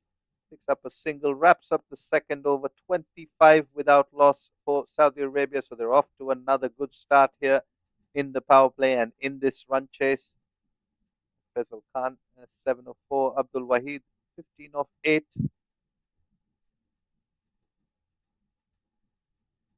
Malaysia desperately need a breakthrough here. Otherwise, these openers will take the game away in very quick time.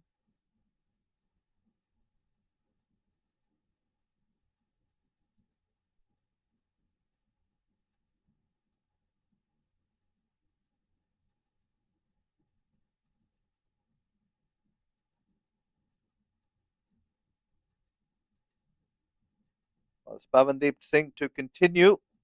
11 of his first. He'll want to redeem himself a little bit here. Starts with one down the pads yet again. Just a bit off color. The start from Malaysia. Saeed Aziz, we saw when he was batted really well. Captain's knock, got to a 50, but then also got some treatment on his lower back. We saw him after that first over just doing a few stretches there. So perhaps he's got a lingering injury. That's worked down to long on for a single.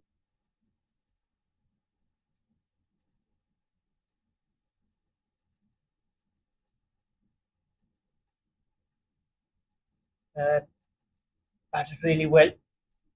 Said Aziz, but has to pick up with the ball as well today.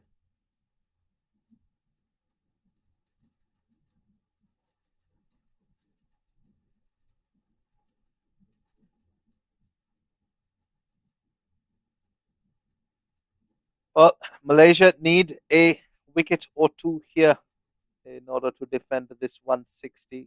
Saudi Arabia already 27 on the board.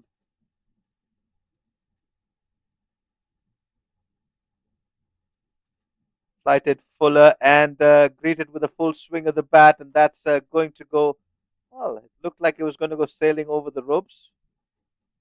It'll just be a two couple in the end. They only got the height, but not the distance. Once again, the long handle from Faisal. His intentions are clear. If you give it in the radar, he's going to put it away.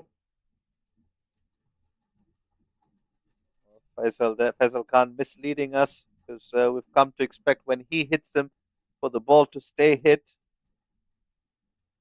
Just like that, that's going to go over the ropes. And Faisal Khan just continuing with his explosive form in this tournament. The moment that left the bat, it had a six written on it. He's such a striker. Has been expensive. None for 21 in his 1.4 overs. You didn't see that often. No, you don't. And Faisal Khan are deciding to throw the kitchen sink at Pavandeep Singh. He's definitely taking him to the cleaners here. Well, he has been manipulating with the field. When you keep a fielder towards the long off, he hits it towards the deep square. And this time, he goes straight towards long off where there was no fielder. They go over this one. 39 already on the board.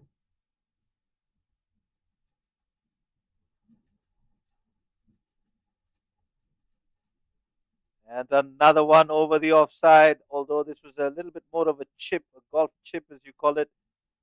Holds up in the outfield. Just a single taken. So 26 after his 2 overs, Pavandeep Singh. Well, not the kind of day he typically has at the office, but for Saudi Arabia, they'll be very happy with 40 on the board without a wicket after 3 overs. And it's a good healthy start.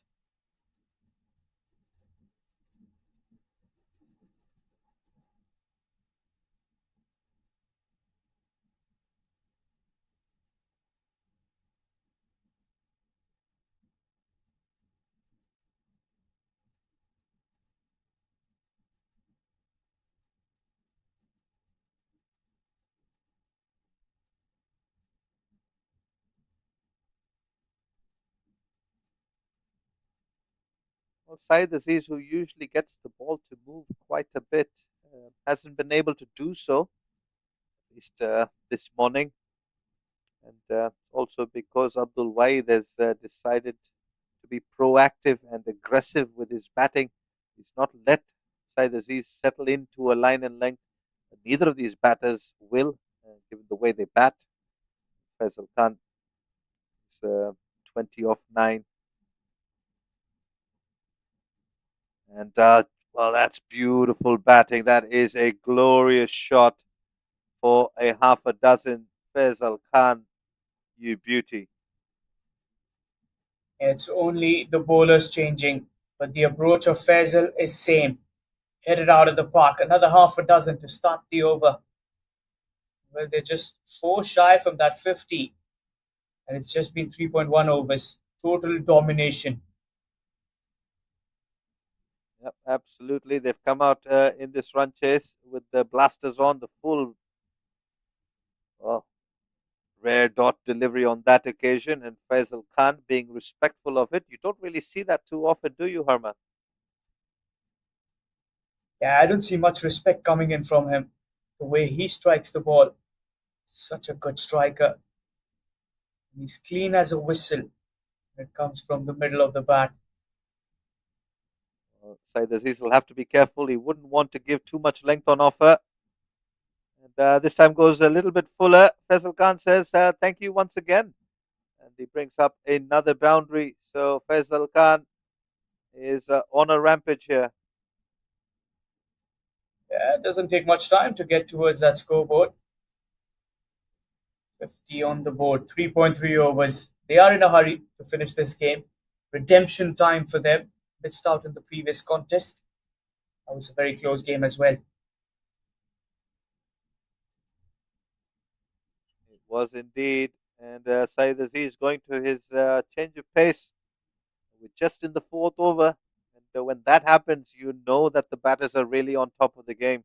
When the bowlers are starting to slow their pace down.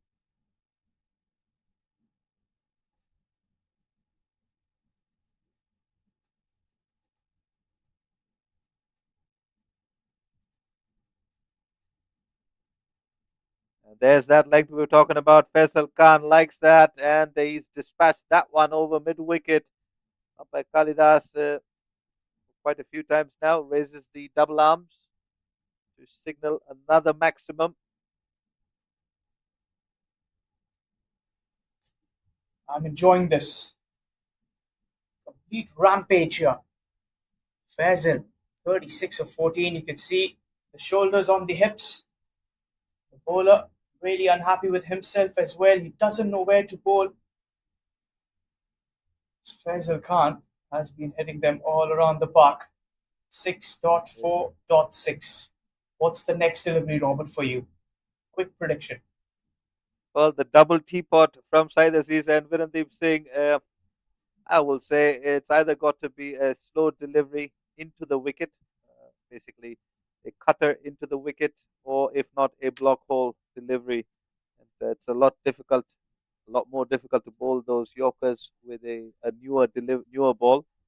But let's see what Saeed Aziz does here. Oh, this was close. This was close, almost carrying to the fielder at mid off. So a dot delivery to finish off the fourth. Saudi Arabia 56 without loss.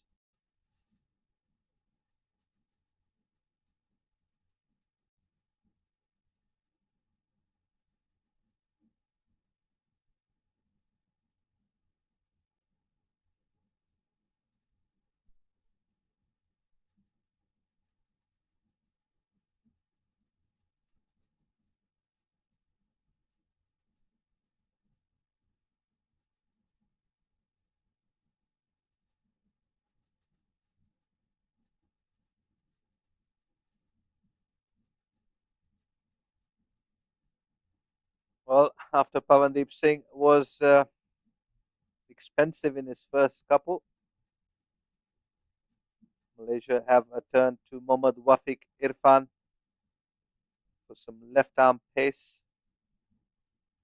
While Saudi Arabia, in the form of Abdul Wahid and Faisal Khan, love pace on stuff, and they love it back of a length.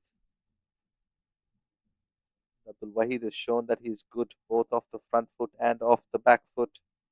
And so is Faisal Khan. So there is very little margin for error on this surface. It's actually been quite good.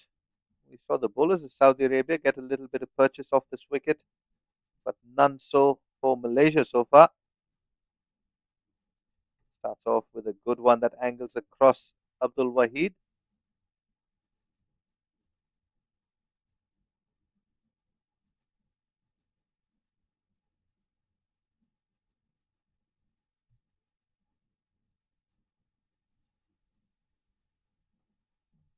Wafiq, the left armour.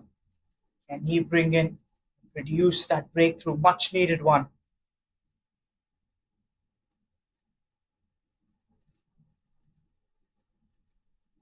Pull that Pulled away. in Hasn't front. really got that from 4 runs. Robert, excitement all around. Indeed, well, when Abdul Wahid and Faisal Khan are in this type of mood, we did say they like pace on, and that just goes to show he's pulling him just wide of mid on. So expecting that length and dispatching it when it arrives.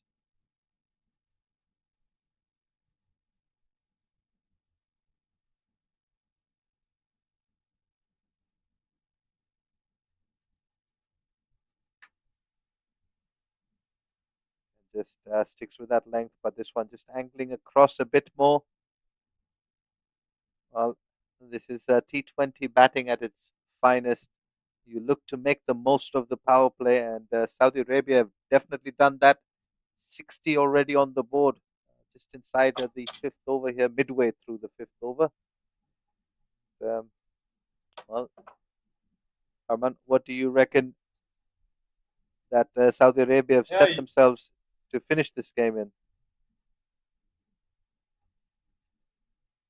completely agree on that. Play towards long mid off. Pick up a single. Robert, getting back to your question, you get runs on the board inside of the power play. That's half the battle won. I would say Saudi, without losing any wicket at the moment, are in a firm position to win this contest.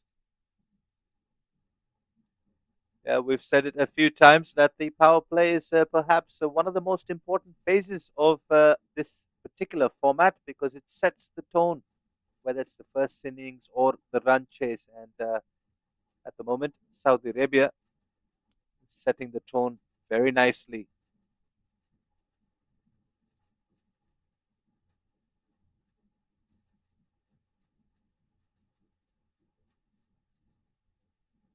Just one more delivery remaining in the over, and exactly 100 more to win from the remaining 91 deliveries. So not a very big ask at all.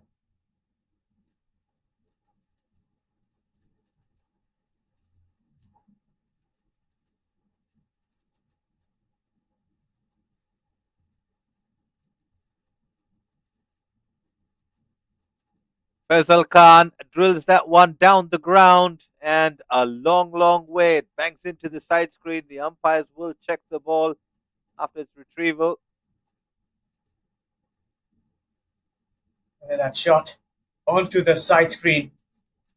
Damage all around on the cricket ball and also on the side screen. Faisal Khan is such a powerful man. 42 of 17, 5 completed, 67 for no loss.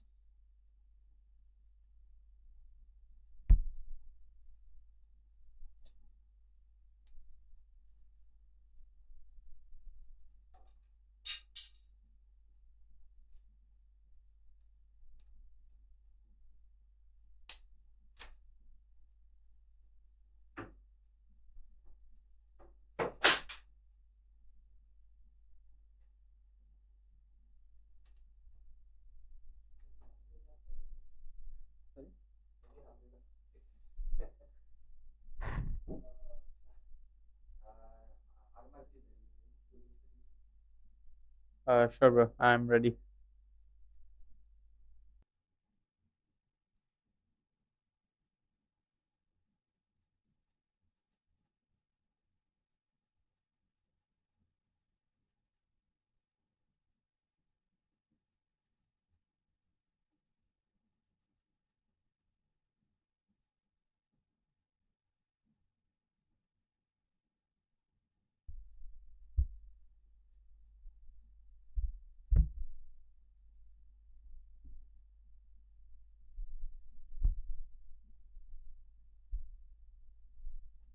Vijay, a change in the bowling attack, a spin being introduced for the last over of the power play, and also the right time to introduce my partner in the com box, Aryan.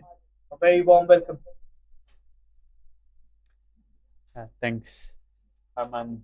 It's been carnage here from Saudi Arabia in the first 5 overs, going at 13.4 runs to the over in the first 5, and 160 looked a very good target here for Malaysia on a pitch that was slightly slow, but lack of discipline with the ball and some excellent batting has ensured that required run rate has come down to just 6 per over. Now Saudi Arabia don't need to do anything fancy, anything extra. Faisal 42 already. The ask is not a big one, almost 6.27. That's very gettable. Beautifully played there, over extra cover, and it's gone for a maximum. Talk about the ease with which he played that shot. No fit movement, just the hands. It's gone over extra cover for a maximum. There's no stopping this batter. You can't bowl that full against him. Excellent batting here. Over covers, not an easy one, but he makes batting look easy. Moves to 48 of 18. He is the big man from Saudi, Faisal Khan. Faisal Khan now has got himself at number 4 in the leading run getters for this tournament with 169 runs, tied with Akshay Kumar Yadav with 169. Number 1 at the podium is Abdul Wahid with 234 runs to his name. And beautifully played there behind square. It's going to run away to the boundary and get himself a 20 ball 50 for Faisal. You can see the celebration, the elation. It's come at just the right time for Saudi Arabia. He's a clean striker. That one was sliding down the leg and a 4 to get towards his 50. When you talk about his career, Faisal Khan, he is destructive at the top.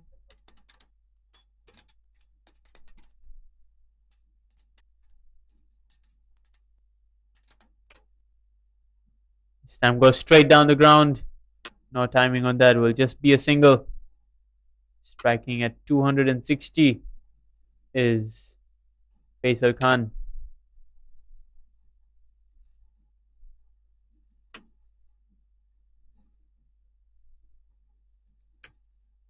Last delivery. T20i 50 as well. Single taken down there at long gone 9 T20 international 50 that for Faisal Khan. Looks to be a promising player. Love to get a few more, maybe one on Friday in the final as well. It's the end of the power play. Saudi Arabia 80 without loss.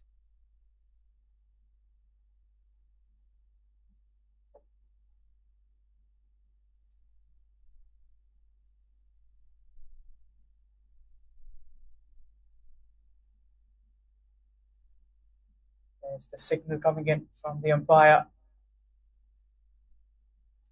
Faisal Khan, he's completely taking this game away from Malaysia. 81 more to win from the last 14 overs. Now that required run rate has dropped under 6.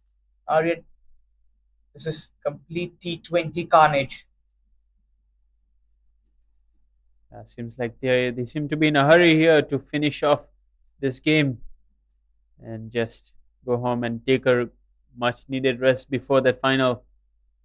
Malaysia might still have other plans. Virendip Singh has been the MVP of this tournament. Can he do something with the ball? Talk about the boundary dominance from Faisal Khan. 3 4s and 6 6s. He's got 48 out of his 53 runs in boundaries. Utter dominance here. Well, I would say, why do you need to run singles and doubles when you can deal in 4s and 6s? Just the easy way out here from Faisal Khan. Says, I'm not going to waste my energy. That's a Jaffa to Faisal Khan, who's batting on 50. Look, seeing the ball like a football, but Virendip Singh says, still have the pitch on my side. Gonna use the turn.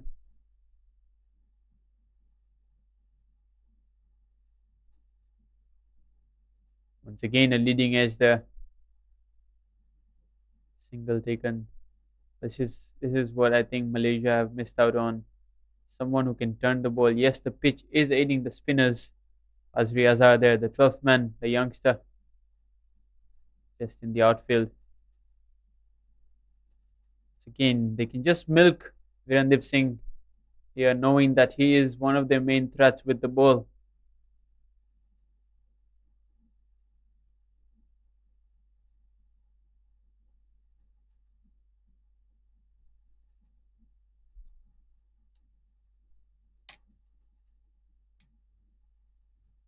Yet another single.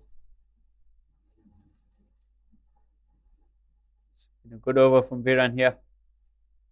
Already beaten the bat. The batters have been watchful against him. 5 singles off that over, 7 overs gone. Saudi Arabia 85 for no loss.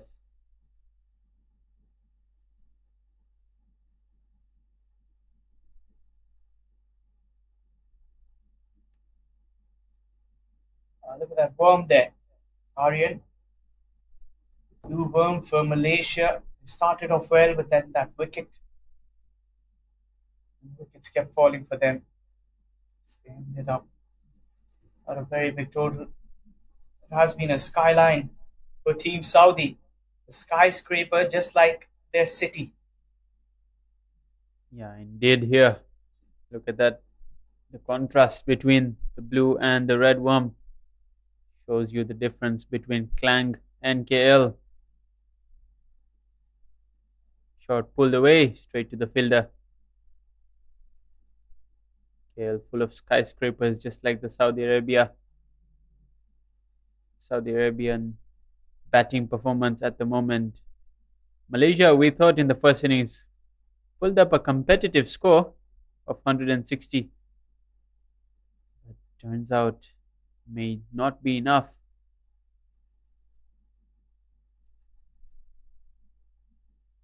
And he's gone over mid-wicket and gets himself yet another maximum.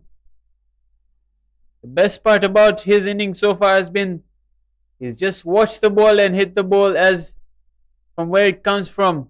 There's no premeditation, not looking to hit the ball too hard. Smashes it in the gap and over the ropes. This is clean hitting at its best. Just the lovely extension of the arms. Thorough power behind that shot.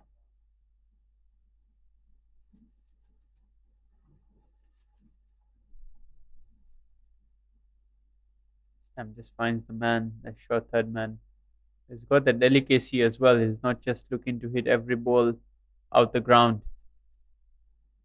Deep cover in place as well. 3 fielders on that backward point region.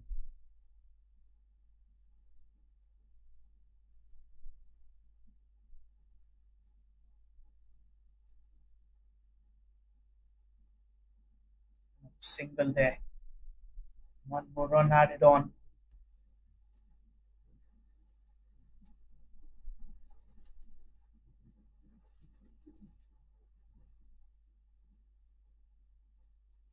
That's well bowled there from Vijay. Still single taken.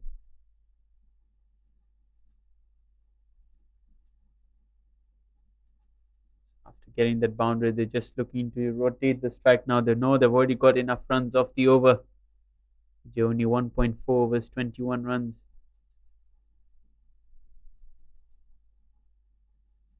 Coming back over the wicket now. Will he look to go big again? And it was the leg spinner or the leg cutter there from the front of the hand.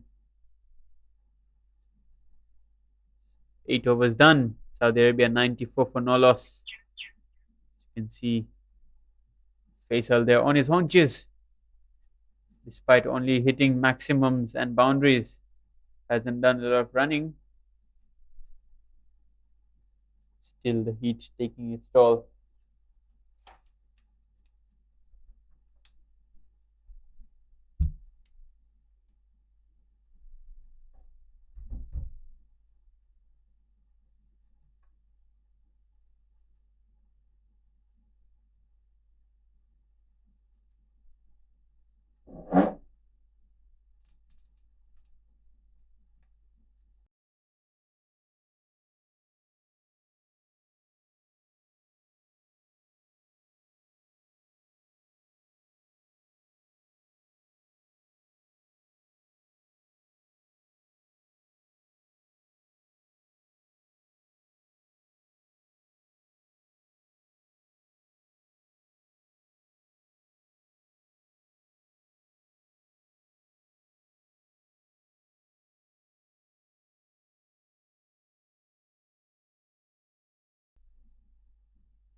That's another single there in front of square.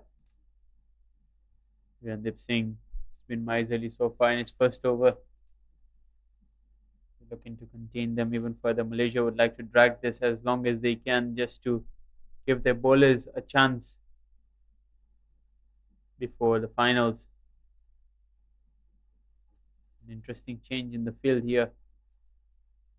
Say this is straight behind at mid-off. And that's played behind square. Come back for a second.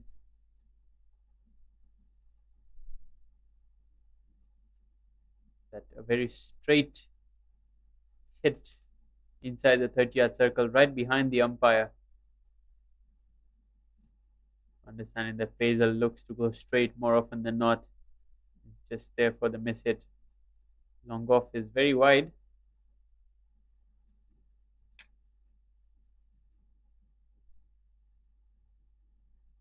Moment just rotating the strike.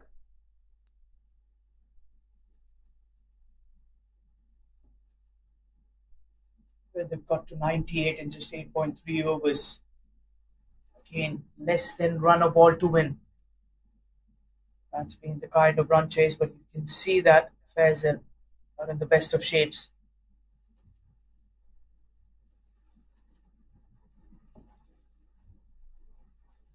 It's pretty warm out there as well, Aryan. And the last few overs it's just gone a bit cloudy. Short pulled away in the gap. Sharvin there keeps it down to a single. Just gotten a bit cloudy, so slightly better conditions than we saw in the first innings at least. It's still quite humid out there. And probably he was fielding for the entire 20 overs as well. Straight away came out to bat.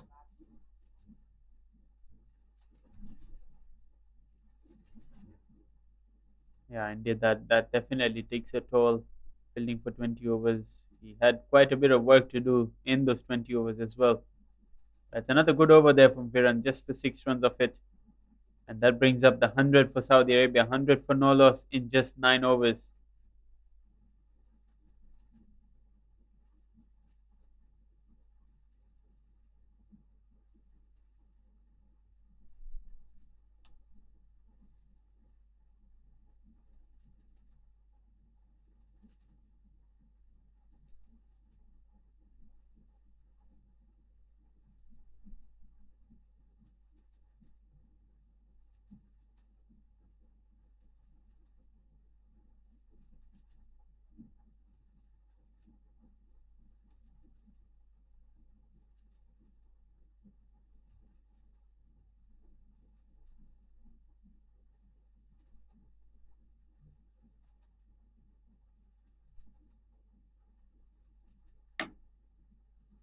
Malaysia has gone back to Pawandip Singh,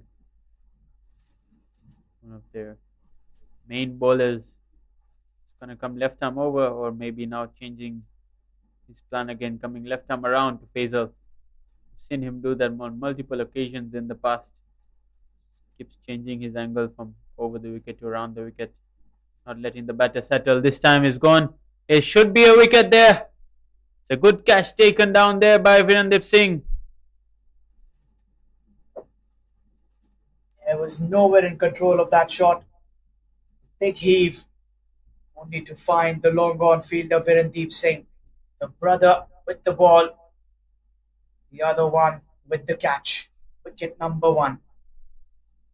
It's the big man Faisal as we head towards the drinks break.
Malaysia just at the 100-run mark rather. Pawandeep Singh doing what he does best and picking up that wicket. His brother there doing the fielding job and getting an important catch. So at the drinks break there was an animated chat in the Malaysian huddle. We just want to drag it as long as they can. See what happens. Another wicket here maybe could make things a bit interesting. 6-3 offside field, short cover, and silly mid-off as well, looking to prevent that easy single. Pawandeep Singh honing in on the stumps. Single taken, and with that I'd like to introduce my partner for the next few overs. Very good afternoon. Well, definitely a great afternoon for Saudi Arabia chasing this one. Yesterday, they chased 112 and 14 overs. Well, they might do it earlier today. Sad to see at the brink of drinks, they lost their main man, Faisal Khan, 66 coming off 32 deliveries, and good bit of bowling, good bit of fielding needed to break a vital partnership.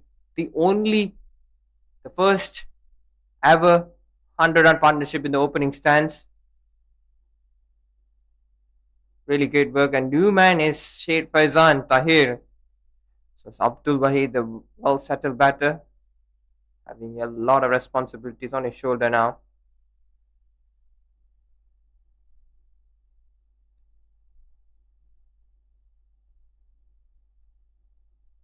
Well, definitely Malaysia would want to correct certain key areas walking into the final on Friday. Good run, Ming.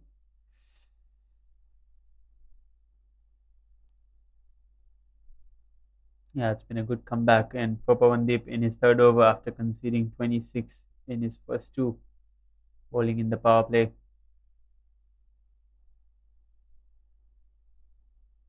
Yeah, for the second time in 4 deliveries.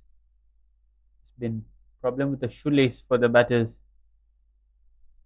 Both the brothers Pawan and Viran being tasked with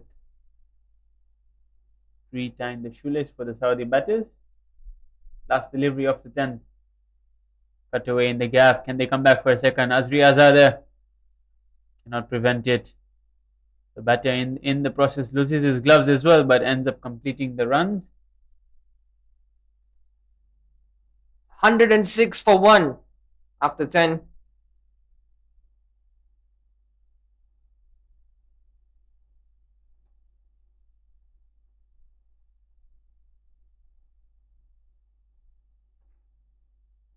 Well, definitely a statement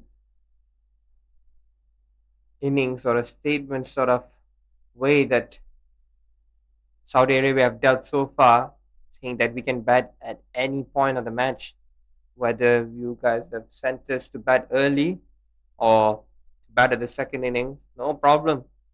We will take any chances that possibly lead us to a win. 55 needed for the rest 60 deliveries, trying to finish proceedings before rain potentially stopping their way from completing the full 20 overs. It's on the gloomy side,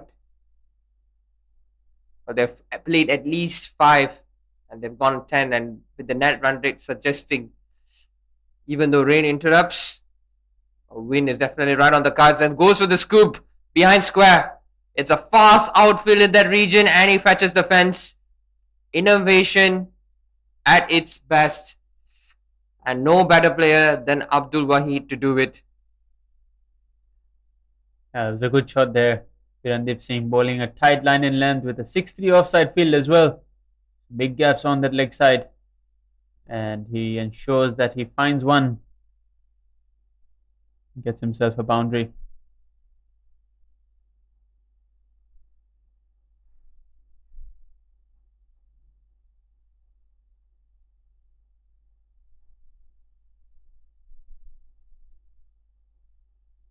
Well, definitely, this is a great platform for the other batters to shine, especially the top order, proving to be at their best today. Faisal Khan, Abdul Wahid, It was an impressive partnership, wasn't it? That was a really good partnership there. Just lost the wicket at the stroke of that 100-run partnership. But they did their job. Slip in place now for the new batter Tahir. Understanding those leg side gaps and ensuring that he finds one to get himself off strike. So required less than 50 now.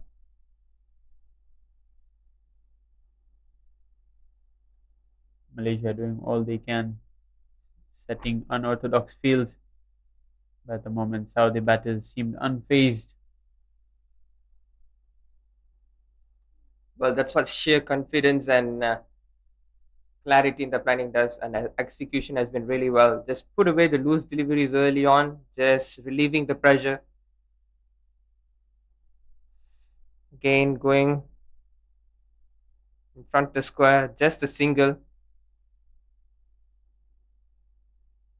Nothing is stopping the way of Saudi. It's 11 overs gone, 114 for 1. 8 runs off that over without really taking any risks. Just the first delivery, just knowing exactly where the gaps are. Conditions getting slightly more overcast. Hoping to finish off this game before the rain arrives, as you can see there on your screen. The clouds just hovering.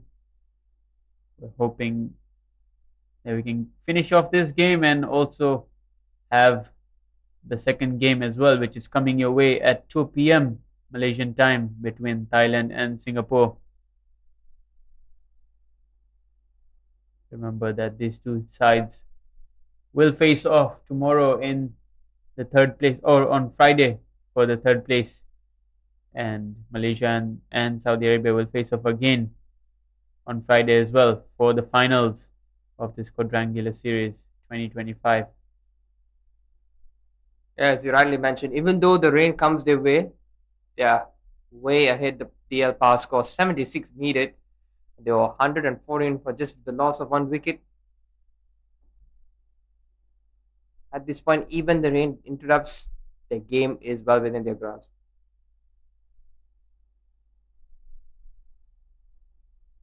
Yeah, surely is in the grasp.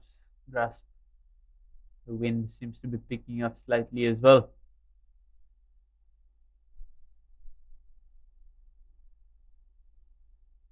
Saudi Arabia just not looking too aggressive after the fall of the first wicket. They're just finding that one boundary per over and otherwise rotating the strike. Malaysia throwing their best bowlers in at the moment. The two brothers, Pawandip and Virandip, haven't had much luck going their way with the ball in hand.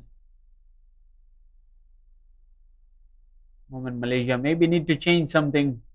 They're just dropping and running at ease.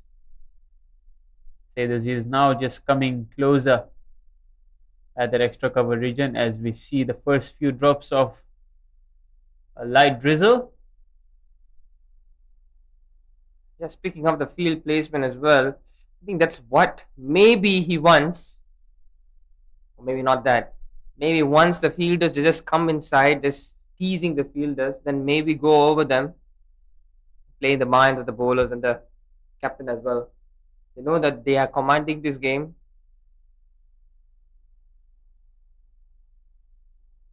Sayyid is now closer than he was for the previous delivery.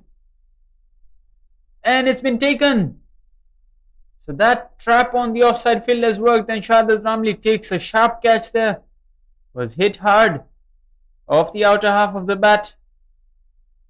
Malaysia strike for a second time, and Said Faizan cannot do the finishing touches for today.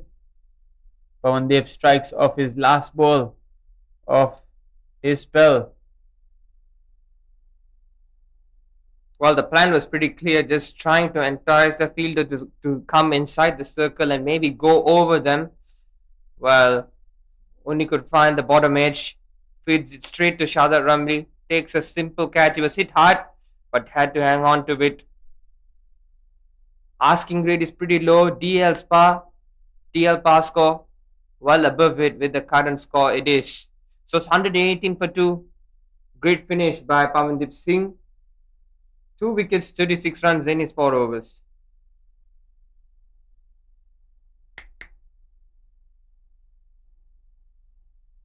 It's Wajul Hassan partnering with Abdul Wahid, whose stay has been pretty long.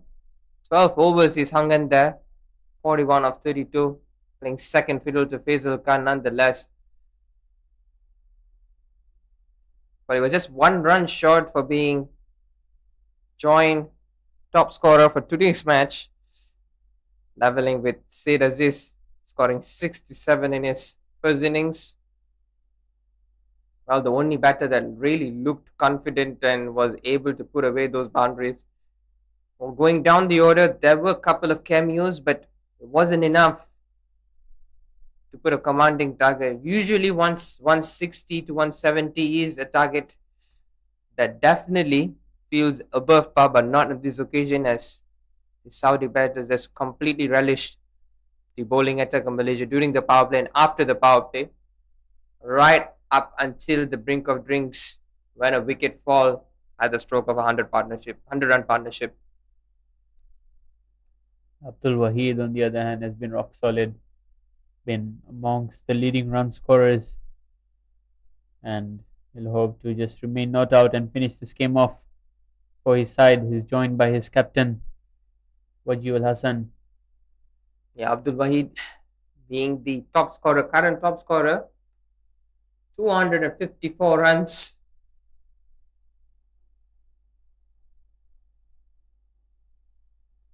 Shows everything about his consistency. Yeah, on the other hand, with the ball as well, Saudi Arabia have dominated. Zainul Abidin and Wajul Hassan and Ishtiaq Ahmed, 3 bowlers tied on 10 wickets at the first 3 positions here for the tournament. All Saudi Arabians. In terms of the player rankings, the MVP of the tournament, Virendeep, head and shoulders above everyone at 590 points. Wajul Hassan, if he can strike a few lusty blows, maybe will get close. At the moment has 419 runs. Well played there from Abdul Wahid behind square. Is he going to go and run away? No, it's not. No real power on that shot, but they end up coming back for a third.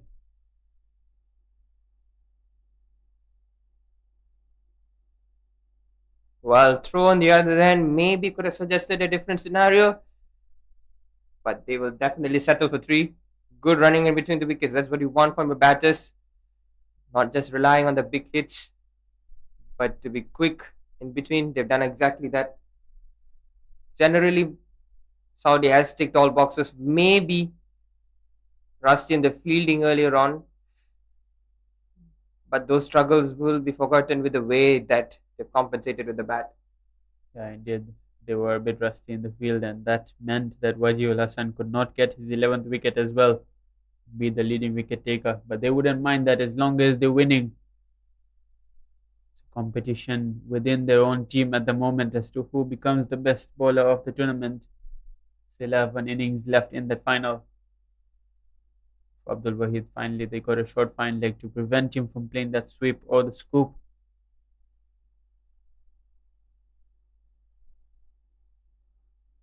But he has another option to take. A sweeper maybe, or just go for a quick single like that. So nudges off his hip. 13 overs done is 125 for 2. Virendip finishing off his spell miserly there, going at 6.5 runs per over when all the other bowlers have gone in excess of 10. It's a good spell once again. True all-rounder here and definitely the MVP of the tournament. 36 runs needed from 7 overs here for Saudi Arabia.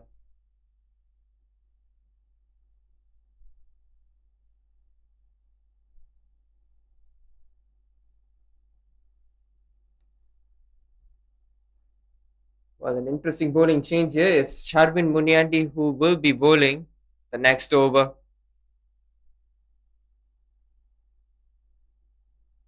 Well, he used to be a regular operator in the fast bowling department. Right now, switched to a role, more to a batter role rather than rather than his traditional role as an all-rounder.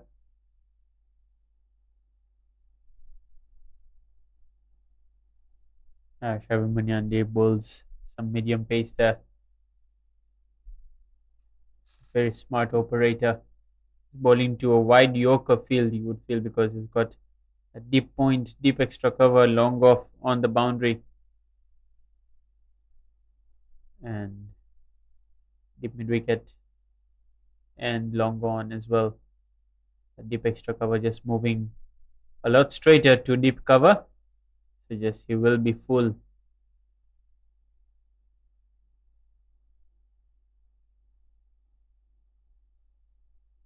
Yeah, he called it.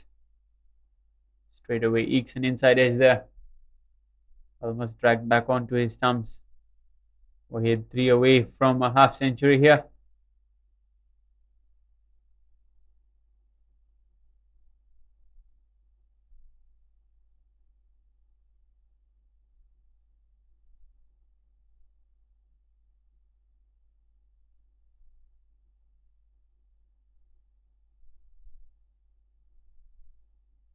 Carves it away.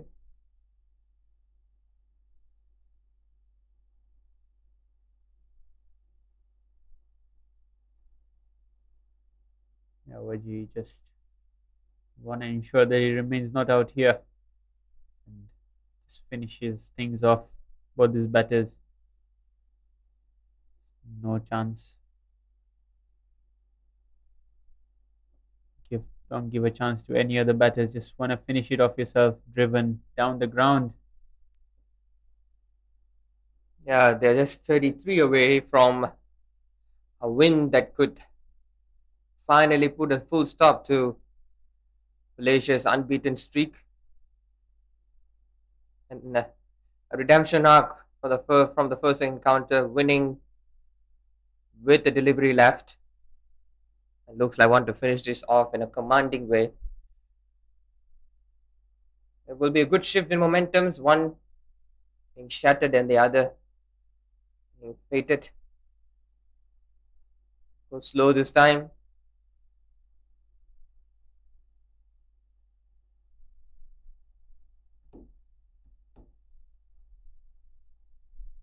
Yeah, another single. They're just rotating the strike.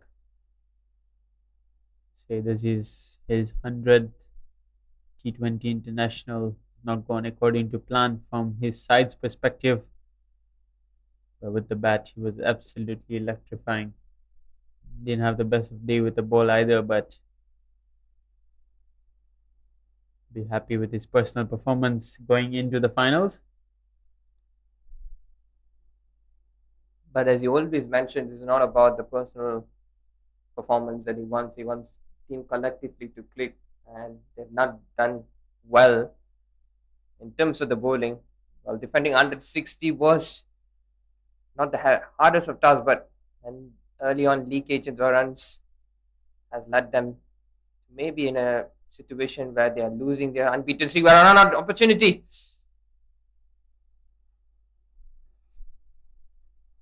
So with that, poses his half century, raises the bats. Abdul Wahid continues his great run of form going into the final.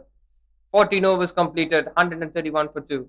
Yeah, there's 2 ways of getting to a half century. One is you hit your way with 6 sixes and 3 fours, just like was done by the opening batter there and Abdul Wahid. Just the 5 fours, just the 20 runs of boundaries. The rest of them have just been through running between the wickets. Both are effective. It just shows the contrast between the two openers. One just looking to buy his time and giving an opportunity for the other to go for the big hits while he just gets his eye in.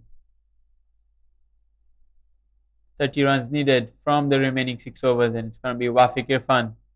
Some more pace being introduced from Malaysia.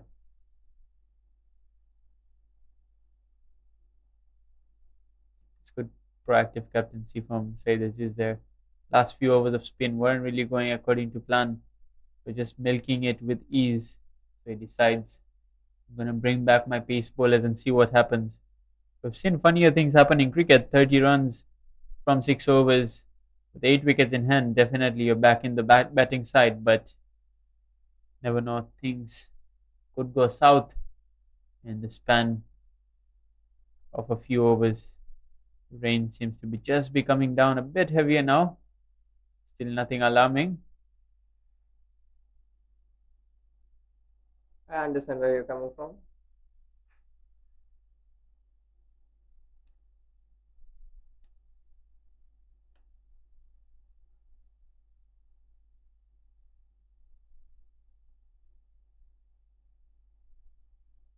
Deep square leg, fine leg, long gone, extra cover, and a third man on the boundary. It was a similar case when Malaysia defended a total of 120 plus. Wasn't the best of scores posing against Hong Kong in last year's qualifiers, topping the group. And that was a nail biting finish. With Rizwan Haider bowling and it went up in the air. Pawantik took the catch, winning by 2 runs. It was. If Malaysia have done it in the past, why not now? It was a similar story. It was 2 wickets down. And by the end of it, it was 7. Well, great stop there. It looked like it was travelling towards the boundary row. And we've seen a couple of Malaysian heroics, that famous heroics as well, in the bowling and in the batting.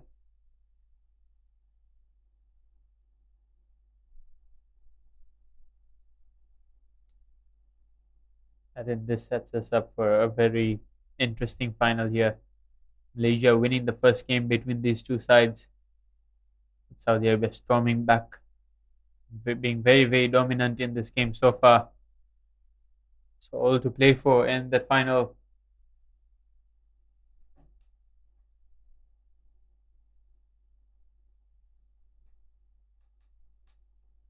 This game not over yet though.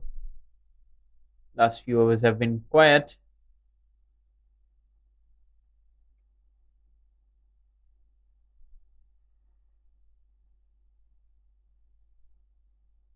They can somehow manage to get a wicket here. Might just feel that they're in the game once again. Smartly played there from Wajul Hassan. Well, then it's interesting. They're not trying to finish the game off early. They just don't want another batter to just come out from the dugout. I think that's what they're trying to do. Keep their wickets, put a price to the wickets, and just finish it off by dealing with singles. Unless a bad delivery, a real loose delivery comes, they're not gonna take out their best guns from the arsenal. And as we say that, he's pulled it straight up in the air. He knows the ball underneath the keeper. It will take some catching. And he hangs on to it. Ainul Hafiz. So it's Abdul Wahid who perishes after a well-constructed innings of 51 against the run of play.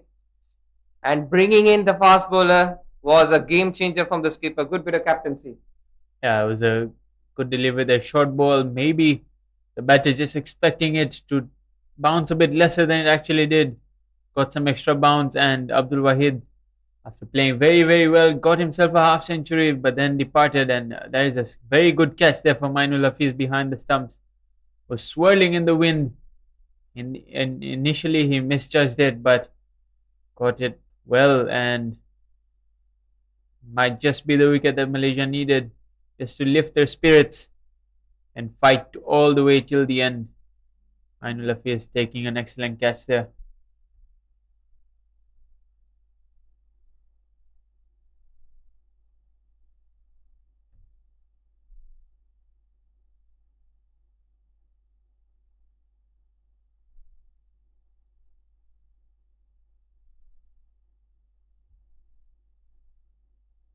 So it's Abdul Manan, the new batter.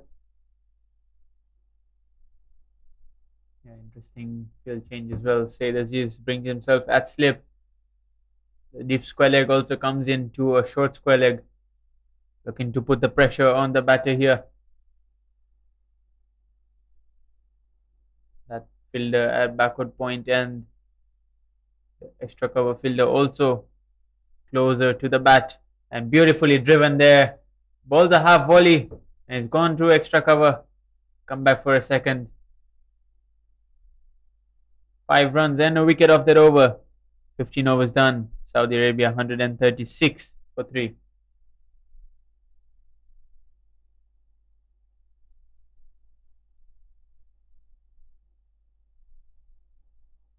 Great bit of captaincy from Shade Aziz, bringing on the pacer, getting a wicket, restrict them from scoring boundaries as well. For a second, it thought it cleared the rows, but it just went up in the air, and a good catch by the wicketkeeper, Ainul Hafiz. Maybe could have been a little patient, just try to finish things off. Would have been a great way to finish as well, having your set batter. Well, he'll be struggling to bowl again from the Golden Hope, and looks like he's sticking to pace.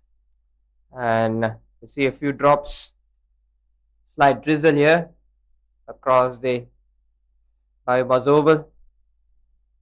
As we speak, it just seems to be getting a bit heavier. Well played there behind square down to third man.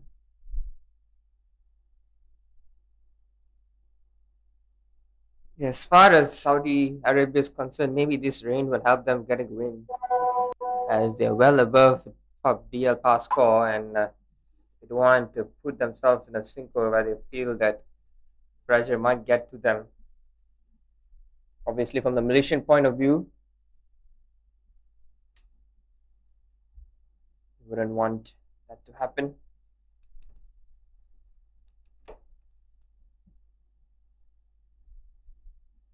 So with that, there will be change in voices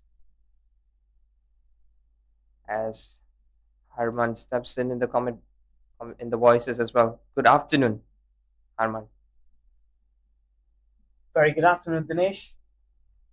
Game very much on the kitty of Kingdom of Saudi Arabia, 138 for 3. Couple of wickets, little ray of hope for Malaysia, but I feel it's a little too late. Yeah, absolutely. As most part of the game controlled by Saudi Arabia, and this one as well, a good shot and needed a good fielding in the day from Afiq Irfan. Pretty much sums up how well Saudi Arabia have been prepared to take on Malaysia, whereas Malaysia should rethink and reassess the mistakes they've done today, going confidently to the final. Yeah, a lot of errors made. I think they didn't quite have the start. The runs didn't flow in easy. Should have got 180 plus. Yeah, absolutely. 180 plus, or maybe 190 would have been the highest in the entire tournament. 183 recorded by Saudi Arabia themselves. But it's not the team total that have shown that Saudi Arabia have been dominating this entire quadrangular series. It's their personal performances in both batting and bowling as well. Yeah, that is there. And also that opening stand.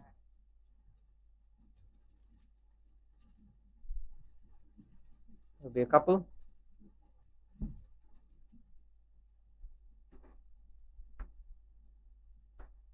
That batting masterclass from Faisal was out of syllabus today.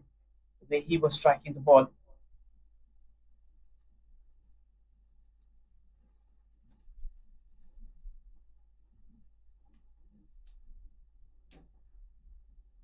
So final delivery of the 16th over. Could be a run-out chance. Just inches away from the sticks, and it sums up a pretty decent over from Shabi Muniandi. 8 coming of it. So it's 144 for 3.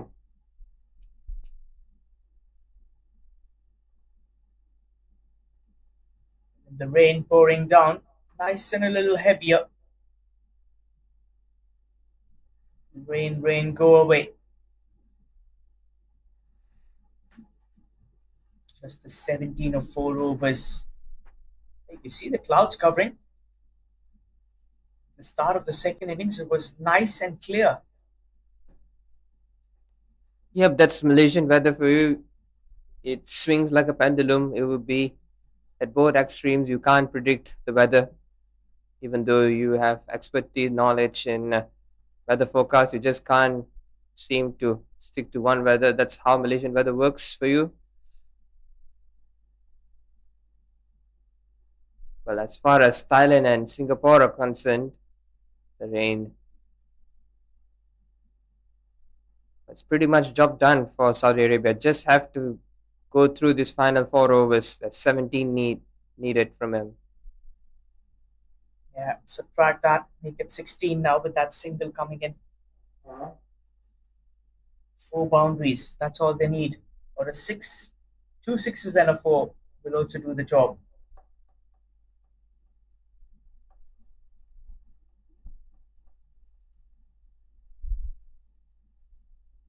Can Wafi get a wicket here maybe? Pulls it, and he's pummeled that over square leg. Very fine, and it's a 6. Well, he's in a bit of hurry now. Yeah, he's seen the rain drop in. Now it's a flat 6. Look at that shot once again. Bowled to perfection. Vaji, player of the match in the previous game.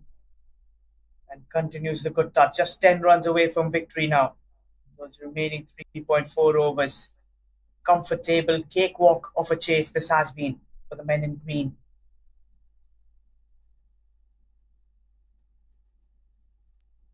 Yep. You just can't spot any errors apart from catches that they've taken, particularly. I haven't seen too many threatening deliveries from Malaysian bowlers as well. They've really made them uncomfortable. It has been Saudi Arabia, and the changes haven't. It was the first 6 overs, Dinesh, that took the game completely away from Malaysia. That fireworks from Faisal alongside Wahid.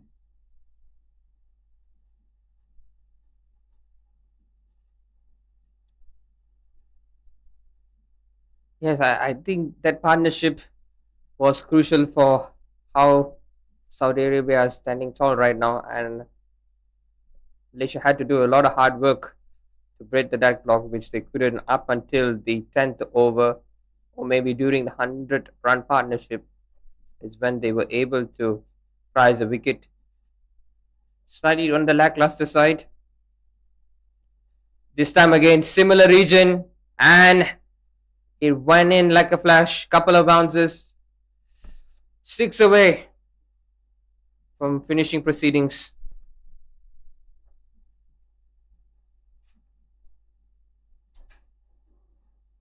Yeah, getting closer. That win is now just a big hit away. And this is good momentum. Walking into the finals with a victory is always good.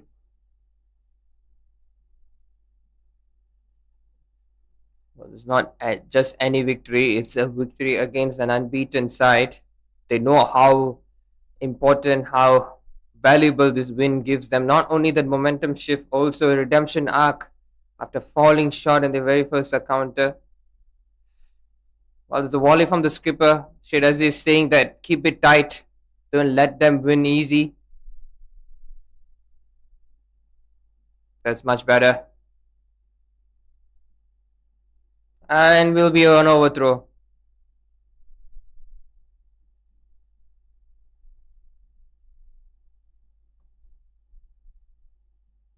That single coming in now, just 5 runs away from victory. Getting closer.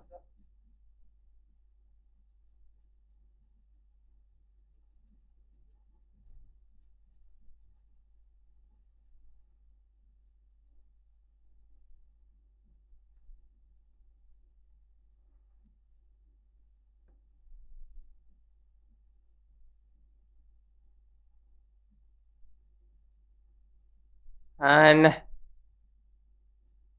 well, it ricochets off the bails, but beg your pardon, ricochets off the stumps, and a boundary away from sealing this contest. Saudi Arabia 157 for 3 after 17.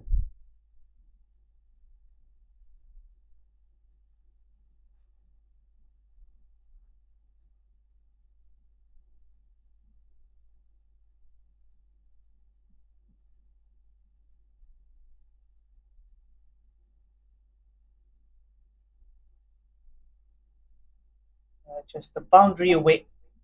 1-4 is all they require at the moment.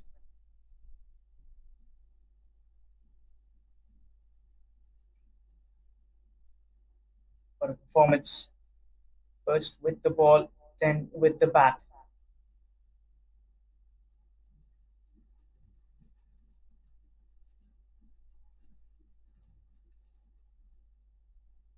Here we go. Go straight down the ground. Might not just be it. They have to wait for a couple more deliveries. Or maybe the next one.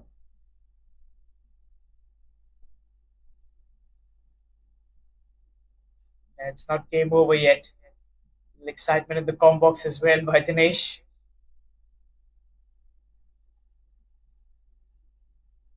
Well, even Saudi fans around the world who are watching definitely would want this win to go by them. Even though they still have one more left. It's the ultimate final.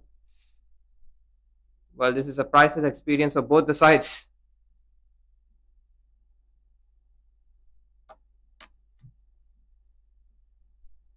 Well, this is good intent from Shabi Muniadi as well, not giving them easy singles or boundaries.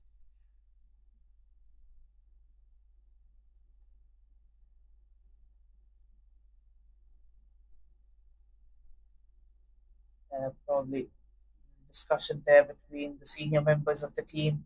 It was Aziz alongside Virendi.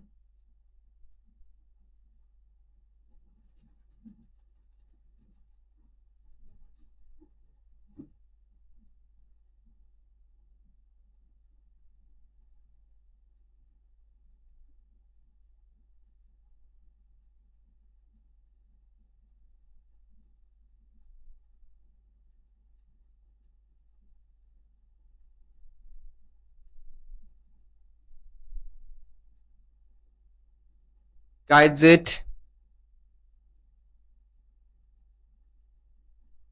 Just a single.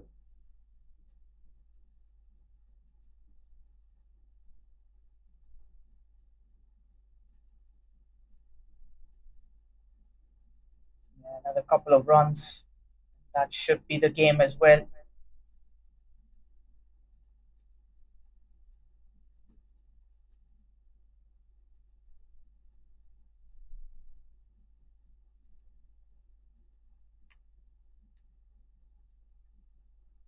Manan Ali, 9 of 7. Probably going to look for the big hit, I feel.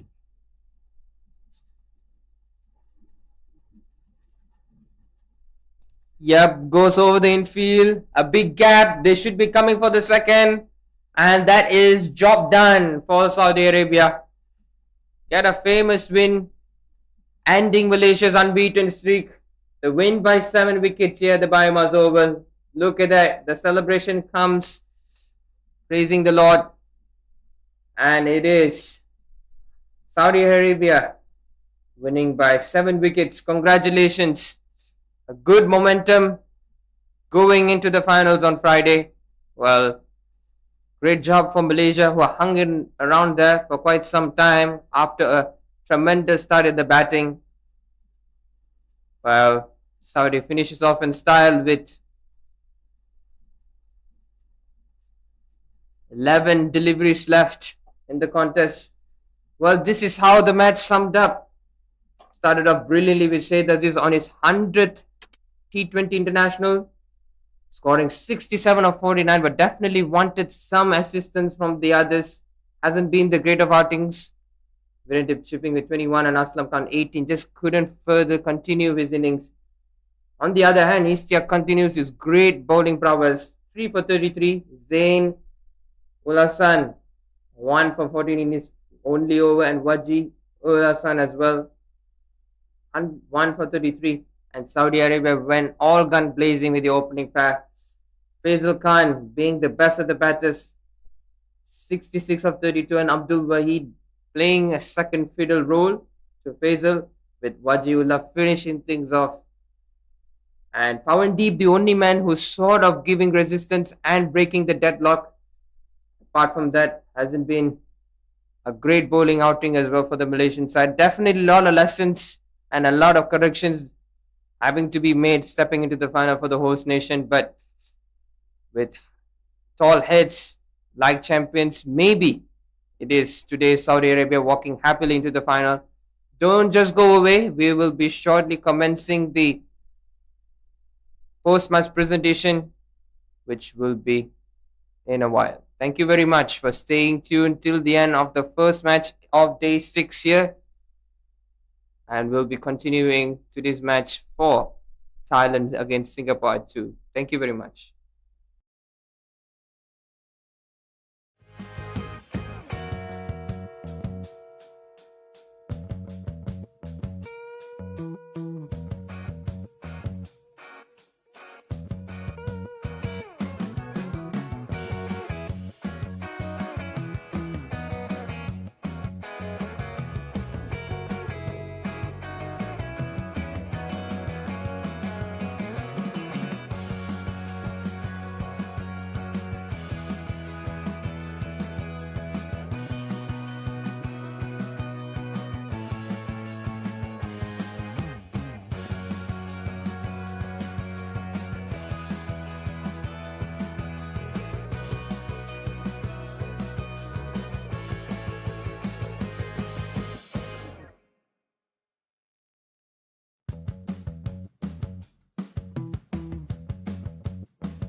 Welcome to the post-match presentation of match number 11 between Malaysia and Saudi Arabia. It was a dress rehearsal before the final that they'll be playing in 2 days' time. Saudi Arabia won the toss and elected to bowl first. Malaysia got a good start but only could manage 160 for 6, which felt like a competitive total thanks to Syed Aziz, 67 of 49 deliveries. And Ishtiaq Ahmed, 4 overs 3 for 33 was the pick of the bowlers for Saudi Arabia. In reply, Saudi Arabia got off to a flyer and ended up finishing the target in 18 overs, losing only 3 wickets, with Faisal Khan scoring 66 of 32 deliveries and Abdul Wahid 51 of 41. Have a chat with the Malaysian captain, Syed Aziz. Aziz batting first, scoring 160. Do you think that was a competitive total? Not really. I think we wanted to go above 180, and I think we as a batting unit we failed in that part. Maybe if we had more than 180, the pressure is different, but 160 is definitely not good enough. So I think that's where we lost in the first place. Yeah, and with the ball as well, you licked quite a few runs in the power play. Generally, your power play bowlers are very, very good, yourself included. What's the plan for the finals regarding that? Yeah, look, we know Saudi would go hard on us in power play, and I think we as a bowlers as well, we didn't bowl in the right areas, and yeah, I think we should definitely come back in the next game and try to score as many runs as possible so that we can defend as a bowling unit. So we want to give something to hold on for the bowlers as well. Yeah, on a personal front, your 100th game today, you played well with the bat. How pleased are you with your personal performance? Well, I think still, I think in the power play, we didn't go really hard, and that's one of the causes as well, and myself including. I was opening the batting, so yes, I'm really happy with the 50, but not satisfied with the 50. Lastly, how's the back after that? Once you got to your 50, we saw you holding on to your back, getting a massage on the field. Yeah, I think it's just a matter of a couple of days rest should be fine. I think we're good to go in the finals. That's good to hear. All the best. Thanks. Now we'll have a chat with Saudi Arabia captain Wajih Hassan. Wajih bhai, congratulations. You ended up on the winning side today. What was the chat at the halfway mark, chasing 160? Yeah, Alhamdulillah, first of all, thanks my dear Allah, and we chat with our batsmen, go to the plan, and Alhamdulillah, we succeed in our plan. And Faisal and Wahid brilliant in power play, mashallah, today. How pleased are you? Because you said you wanted to test your side while chasing, and second game in a row they've won while chasing. How pleased are you? I am happy now. Well, that's good to hear. And again on bowling front, again you were amongst the wickets again. Yeah. We don't see you bowling on every game, but every time you bowl, something happens. Yeah, it's difficult, weather difficult to be resting some guys and some go to ball because of weather. All the best for the final. Good luck. Thank you very much. Now, I'd like to invite Mr. Rakesh to present the Man of the Match award, and it goes to none other than Faisal Khan, 66 of 32 deliveries. Dominated with the bat and didn't leave much for the rest of the batters. Faisal bhai, you can take your mic and we'll just have a chat with you. Faisal bhai, first innings, they scored 160. What was your assessment of the pitch? First of all, thanks to Allah. Yeah, pitch was low and the score was good. But the first 6 hours, I will try to give a good score to our team. And Alhamdulillah, I'm successful. And last game, you did not perform. You scored a duck. Was there any pressure going into this game? No, I don't have a pressure, but the body is a little bit stiff thanks to my trainer, Ali Khan. He worked with very hard. And nothing. I didn't take a pressure in the batting. Yeah, and we've seen that the weather changes very, very fast. It was very hot while you were batting out there and in the field as well. How is the body coping up? Yeah, definitely the match is irregular and the weather is very hot, but there's a cricket you have to do. Lastly, what is the plan for the finals? Knowing that you've had a good performance, will you be doing any training or something tomorrow? No, we will take a rest and inshallah give 100% in the final. All the best for the finals. Thank you. So that is the man of the match, Faisal, and that concludes the post-match presentation for match number 11.